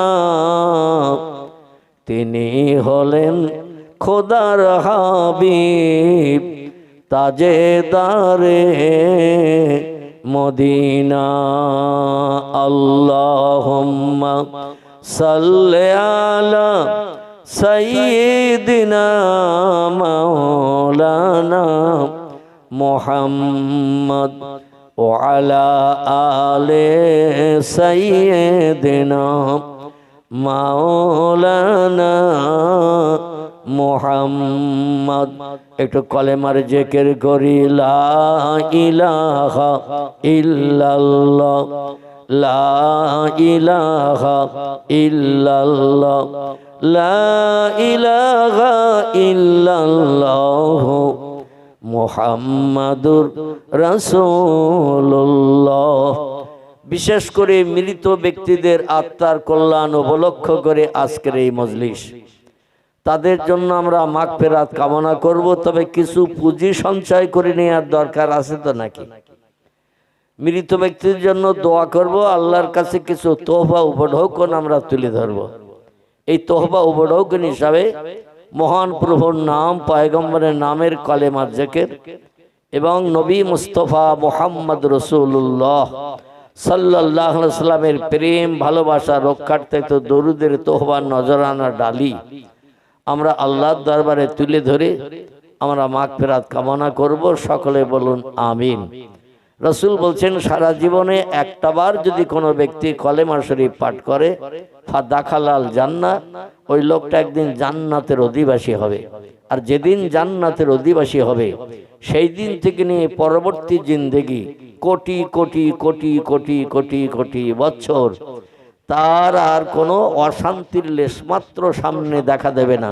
শুধু সুখ আর সুখ, আনন্দ আর আনন্দ, ফুর্তি আর ফুর্তি চলতে থাকবে আল্লাহর শান্তিধাম জান্নাতের ভিতরে। আল্লাহ আমাদের কলেমা এবং দরুদের মাধ্যম দিয়ে সেই সুখ যেন সকলকে নসিব করেন। সকলে একটু জোরে বলুন আমিন। একটু জোরে বলেন না আমিন। আজকের রাতেই তো আমাদের মরণ হয়ে যেতে পারে, কাল সকালে তো কবরে দাফন হতে হবে যদি আল্লাহ মরণ করে দেয়। কারণ মরে গেলে কোনো মানুষকে 4 দিন রাখা হয়, এ মারা যাওয়ার পরে 4 দিন কোনো ব্যক্তিকে ঘরের ভিতরে কিংবা বারান্দায় রাখা হয়। 1 দিন 2 দিনের ভিতরে লাশ দাফন করা হয় না, হয় না। কখন মরণ হবে আল্লাহু আলামু বিমুরাদিহি, আল্লাহ বেশি জানেন, আল্লাহ বেশি খবর রাখেন। এই জন্য কালবৈশাখীর ঝড় হলে পাকা পাতাও গাছ থেকে পড়ে, মাঝারি পাতাও পড়ে, আবার ঝড়ের বেগে কাঁচা পাতাও ছিঁড়ে পড়ে, পড়ে না পড়ে না। এজন্য আমাদের বয়স যাদের কম আছে 12, 14, 15 কিংবা যাদের বয়স 35, 40, আমি অধম আমার দেখতে দেখতে এখন বয়স চলছে 65। কথা বললাম 65। এখান থেকে বছর 4 আগে আল্লাহ আমারে ডাক দিয়েছিলেন মনে হয় কবরে যাত্রী বনার জন্য। তবে হাজার হাজার আপনাদের মতো লক্ষ লক্ষ মানুষের খাস দোয়ার বাবরকতে আল্লাহ কবরে যাত্রীকে আবার ডাঙায় তুলে চেয়ারে বসিয়েছে। আমার এই চেয়ারে বসার সুযোগ ছিল না, কঠিন রোগে আক্রান্ত ছিলাম 4 বছর একটানা। ঘরের ভিতরে আবদ্ধ ছিলাম শুধু 2.5 বছরের মতো, বাইরে বেরোতে দিত না ডাক্তার। কোনো থালা ঘটি বাটি গ্লাস কারো ব্যবহারীয় জিনিস আমি ব্যবহার করতে পারতাম না। আমার পেশাব ঘর পায়খানা ঘর আলাদা, গোসল করার জায়গা আলাদা, এইভাবে সিস্টেম মেনে চলতে হয়েছে টোটাল 3.5 বছর। তারপর আল্লাহ একটু বাইরে বার করেছে, চেয়ারে বসার সুযোগ দিয়েছে। বাংলা একটা প্রবাদ আছে, রাখে আল্লাহ মারে কে, মারে আল্লাহ রাখে কে। এই প্রবাদটা যে 100% সত্য, 100-এর ভিতরে 100% সত্য, আল্লাহ অধমকে দিয়ে সেটা বাস্তব প্রমাণ দেখিয়েছেন। এই জন্য কাল সকালে আমরা নাও বাঁচতে পারি ভাই। আপনজন, পাড়া প্রতিবাসী, আত্মীয় স্বজন, আজকে জলসা উপলক্ষে আপনারা যারা এ পাড়ায় আমন্ত্রিত, আমি অনুরোধ রাখছি আপনারা সকলে গুটি গুটি পায়ে এই মজলিসের সৌন্দর্য রক্ষার্থে এসে বসে যান। আচ্ছা, আমি আপনাদের কাছে জিজ্ঞাসা করি, আমাদের কেউ মরেনি এইরকম কোন লোক আছে এখানে? কেউ মরেনি, দোয়ার মজলিসে আসতে হবে না, তাদের জন্য দোয়া করতে হবে না, কেউ মরেনি আছে এরকম কোন লোক এখানে? দাদা দাদি, নানা নানি, বাপ মা, চাচা, এরকম কেউ না কেউ মরে গেছে না যায়নি? কেউ না কেউ চলে গেছে। রসুল বলছেন মৃত ব্যক্তিদের জন্য জিন্দা মানুষেরা দোয়া করলে আল্লাহ দোয়াটা বিদ্যুতের মতো কবুল করেন। আর মৃত ব্যক্তিরা কবরে জান্নাতি শান্তি পেলে জিন্দা মানুষের জন্য কবরে রুহানি দোয়া করেন। আর মৃত ব্যক্তিদের রুহানি দোয়া তিরমিজি, আবু দাউদ শরীফের হাদিস, 2 হাদিসের কিতাবে একই হাদিস লিপিবদ্ধ। পয়গম্বর বলছেন মৃত ব্যক্তিদের রুহানি দোয়া জিন্দা মানুষের জন্য আল্লাহ বিদ্যুতের মতো কবুল করে থাকেন। জোরে বলি একটু সুবহানাল্লাহ। এই জন্য একটু কলেমা জিকির করে নেন। কোরআন পাক থেকে 2টি সেন্টেন্স বাক্য আয়াত রেখেছি। পয়গম্বর মুহাম্মদ রাসূলুল্লাহ জবানি মোবারক 2টি হাদিস শরীফ আমি বক্তৃতার প্রারম্ভে আপনাদের কাছে পরিবেশন করেছি। আসুন কিছু সময়ের জন্য সামনের দিকে এগিয়ে যাই। পরবর্তী বক্তা যারা আছেন এক এক করে আসবেন, আপনাদের সঙ্গে 4 চক্ষের মিলন ঘটাবেন। আজকের আপনারা হলেন ধন্য, আপনারা হলেন পুণ্য। কারণ কোনো বক্তাকে আপনাদের দেখতে যেতে হবে না, বক্তারা গরজ করি এখানে এসে আপনাদের সঙ্গে দেখা করবেন। ঠিক বললাম না ভুল বললাম? যে অমুক জায়গার হুজুর এসেছে একটু দেখে আসি, আজকের এই বিষয়টা না, হুজুর বরং এখানে এসে আপনাদের সঙ্গে দেখা করবেন। ঠিক না ভুল? এই জন্য আল্লাহ পাক আপনাদের আজকের একটা সুযোগ দান করেছেন। হাদিস শরীফ এসেছে, তিরমিজি, আবু দাউদ শরীফের হাদিস। পয়গম্বর বলছেন হাক্কানি আলেমদের চেহারার দিকে তাকালে আল্লাহ সগীরা গুনাহ মাফ করে দেন, আলেমদের যত কাছাকাছি যে বসা যাবে আল্লাহ তাও বান্দাদের সগীরা গুনাহ মাফ করে দিয়ে দেবেন। আর হাসরের মাঠে 50,000 বছরের লম্বা দিন, সূর্যের রৌদ্রা দগ্ধ হতে হবে না, হিসাব নিকাশ দেওয়ার জন্য দাঁড়িয়ে থাকতে হবে না, কবর থেকে হাসরে উঠবেন আর সরাসরি জান্নাত দখল করার সুযোগ পাবেন। জোরে বলুন একটু আমিন। এজন্য একটু কলেমা জিকির করে নেন, তারপরে বক্তৃতা শুরু করব। লা ইলাহা ইল্লাল্লাহ, লা ইলাহা ইল্লাল্লাহ, লা ইলাহা ইল্লাল্লাহ, মুহাম্মাদুর রাসূলুল্লাহ। কাক ডাকে কাকা রবে, কাক ডাকে কাকা রবে, কোকিলের স্বর মধুর লাগে,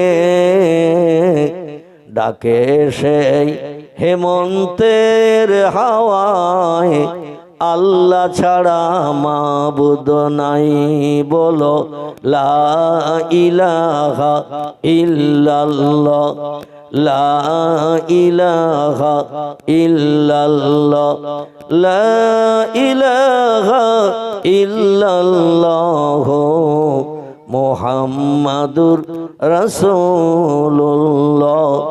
নবীও বকর গারে সুরে, নবীও বকর গারে সুরে, সেই নামের ওই জিকির করে, তাই না দেখে মাকড় সাথী জাল বুনিয়া যায়, কবুতর এসে পাশে বসে স্মরণ করে, তাই বলো লা ইলাহা ইল্লাল্লাহ, লা ইলাহা ইল্লাল্লাহ, লা ইলাহা ইল্লাল্লাহ, মুহাম্মাদুর রাসূলুল্লাহ। বৃক্ষলতা কীট যারা, বৃক্ষলতা কীট যারা, আপন স্বরে গাহে তারা, তাদের স্বরে গাহে ভাই আল্লাহ ছাড়া মাবুদ নাই, বলো লা ইলাহা ইল্লাল্লাহ, লা ইলাহা ইল্লাল্লাহ, লা ইলাহা ইল্লাল্লাহ, মুহাম্মাদুর রাসূলুল্লাহ। আল্লাহুম্মা সাল্লি আলা সাইয়্যিদিনা মাওলানা ওয়া আলা আলি সাইয়্যিদিনা মাওলানা মুহাম্মদ।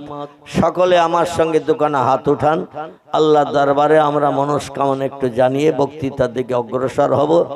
সকলে একটু হাত তুলুন, আল্লাহুম্মা আমিন। রব্বানা ফাগফির লানা যুনুবানা ওয়া কাফির আন্না সাইয়্যাতিনা ওয়া তাওয়াফানা মাআল আবরার। রব্বি গফিরলি যুনুবি ওয়ারহাম ওয়া আনতাল গফুরুর রহিম। রব্বিরহামহুমা কামা রব্বায়ানি সাগীরা। আল্লাহুম্মা হাসিবনা হিসাবান ইয়াসীরা। ইয়া আল্লাহু ইয়া রহমান ইয়া রহিম ইয়া হাইয়্যু ইয়া কাইয়্যুম আনতা ওয়ালি ফিদ দুনিয়া ওয়াল আখিরা। তাওয়াফানি মুসলিমান ওয়ালহিকনা বিস সালিহিন। রব্বুল আলামিন পবিত্র জমাদিউসানি মাসের মধ্যম লগ্নে বিশেষ করে ইজ্জতপূর্ণ সাপ্তাহিক মহামূল্যবান রাতকে উপলক্ষ করে আমরা ভিক্ষুক সেজে দুটি করে হাত আপনার মহান দরবারে তুলেছি। বিশেষ করে জুমার রজনী গো আল্লাহ, আপনার হাবিব জানিয়েছেন আল জুমাতু আগেরুন আল জুমাতু আজহেরুন, জুমার দিন খুশির দিন, জুমার রাত খুশির রাত, জুমার দিন আনন্দের দিন, জুমার রাত আনন্দের রাত, জুমার রাত জুমার দিন দোয়া কবুলের দিন, দোয়া কবুলের রাত। সেই রাতকে উপলক্ষ করে ভিক্ষুক সেজে বিবি বাচ্চার মায়া ছেড়ে লেপ কম্বলে লাথি দিয়ে বিছান সজ্জার মহব্বত পরিত্যাগ করে এই বেহেশতের বাগানে বসে আপনার হাবিবের মহব্বতে দরুদ সালাম, আপনার আরশ কুরসির ভাষা, কত্তবাদের ভাষা, কলেমা শরীফ পাঠ করে আমরা দুটি করে হাত আপনার মহান দরবারে তুলেছি। দয়া পরবশে যদি কিছু সাদকা দান করেন, সর্বাগ্রে সোনার মদিনায় হাবিবের আরওয়া পাকে পৌঁছে দিন। तमाम খোলাফায়ে রাশিদিন, সাহাবায়ে কেরাম, আজাজ মুতাহিরিন, রাসূলের সকল আলাউলাদের কবরে তোহফা পৌঁছে দিন। বাবা আদম, মা হওয়া থেকে নিসা রুহুল্লাহ পর্যন্ত যত নবী আম্বিয়া তাদের বিবিরা স্বামীদের দিনের কাজে সাহায্য করে কবরস্থ হয়ে গেছে। সকল নবী আম্বিয়া তাদের বিবিদের কবরে সওয়াবটুকুন পৌঁছে দিন। পিরানি পীর দস্তগীর মহিউদ্দিন আব্দুল কাদের জিলানী হুজুর থেকে নিয়ে সময় পর্যন্ত যত ওলিয়া উলিয়া, গৌস, কুতুব, নকিব, আবদাল, শহীদ, সোহাদা, হাজি, গাজী, সুফি, দরবেশ, ইমানদার মুমিন মুসলমান নরনারী অন্ধকার কবরে ধরাশায়ী হয়ে আছে, সকলের কবরে তোহফাটুকুন পৌঁছে দিন। আপনার तमाम প্রেমিক প্রেমিকা, মাহবুব মাহবুবা, বান্দা বান্দীদের খাস রুহানি দোয়ার ওসিলা করে আমরা যারা বাপ হারা, মা হারা, দাদা হারা, দাদি হারা, নানা হারা, নানি হারা, রক্তের বাঁধনে বাঁধন নিয়ে আপনজন আত্মীয় স্বজন যারা কবরস্থ হয়ে গেছে, আল্লাহ এই মজলিসে তওবাটুকুন তাদের কবরে পৌঁছে দিন। আল্লাহ যারা কবরে আযাবে আছে আযাব বন্ধ করে দিন। কবরে যারা স্বস্তিতে শান্তিতে আছে, কিয়ামত পর্যন্ত কবরগুলোকে অনাবিড়ি শান্তির জায়গা বানিয়ে দিন। মৃত ব্যক্তিদের রুহানি দোয়া আমাদের সকলের জন্য সেভ করুন। বিশেষ করে অধ্যকার এই জলসা কমিটির যুবক ভাইরা, কর্তৃপক্ষরা অক্লান্ত পরিশ্রম করে যারা মজলিসে ইন্তজাম করেছেন, আল্লাহ তাদের সৎ উদ্দেশ্য মনোবাঞ্ছাকে আপনি পরিপূর্ণ করুন। ব্যবসায় কারবারে চাষে বরকত দান করুন। হাড়িতে দানায় দানায় উন্নতি দিন। আসমানি বালা জমিনে বালা থেকে সকলকে মাহফুজ রাখুন। খবিজ জেন ভূতপ্রেতের আসর থেকে তাদের বিবি বাচ্চাকে আপনি হেফাজত করুন। মরণের দিনটা আমাদের সকলের জন্য জুমার দিন, এমন জুমার রাত আমাদের সকলের জন্য নসিব করবেন আল্লাহ। হাবিবের শাফাত আমাদের সকলকে হাসরের মাঠে নসিব করিয়ে আপনার দয়ার জান্নাত, শান্তির জান্নাত আমাদের সকলকে উপভোগ করার তৌফিক দান করবেন। সাল্লাল্লাহু তাআলা আলা খায়রে খালকিহি ওয়া নূরি আরশিহি সাইয়্যিদিনা মুহাম্মাদু ওয়া আলা আলিহি ওয়া সাহাবিহি আজমাইন বিহুরমাতে হাযিহিল কালিমাতে তাইয়্যিবা লা ইলাহা ইল্লাল্লাহু মুহাম্মাদুর রাসূলুল্লাহ।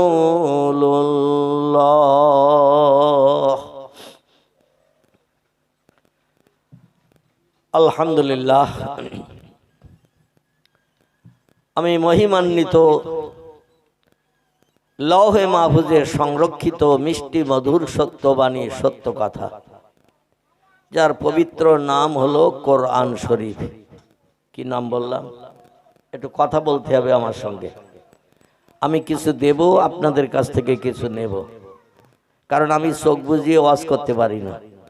আর বক্তারা চুপ করে ঘুমোবে, মাঝে মাঝে ঘুমে ঢলিতে উঁচু নিচু হবে, আর আমি একঘেয়ে বক্তব্য চালিয়ে যাব। ওটা আমার গুড হ্যাবিট বলেন আর ব্যাড হ্যাবিট বলেন, আমি ওটা পছন্দ করি না। আমি কিছু দেব, আপনাদের কাছ থেকে কিছু নেব। এই জন্য আমি যখন কিছু জিজ্ঞাসা করব, অবশ্যই আমার কথার আর জোর জবাব ছিল ওইভাবে রাখো, কানে লাগতেছে, কম করে দাও। আমি যখন কোনো কথা আপনাদের কাছে জিজ্ঞাসাবাদ করব, একটু প্রত্যুত্তর দেবেন, তাহলে আমার আরো কিছু তথ্য পরিবেশন করতে সুবিধা হবে।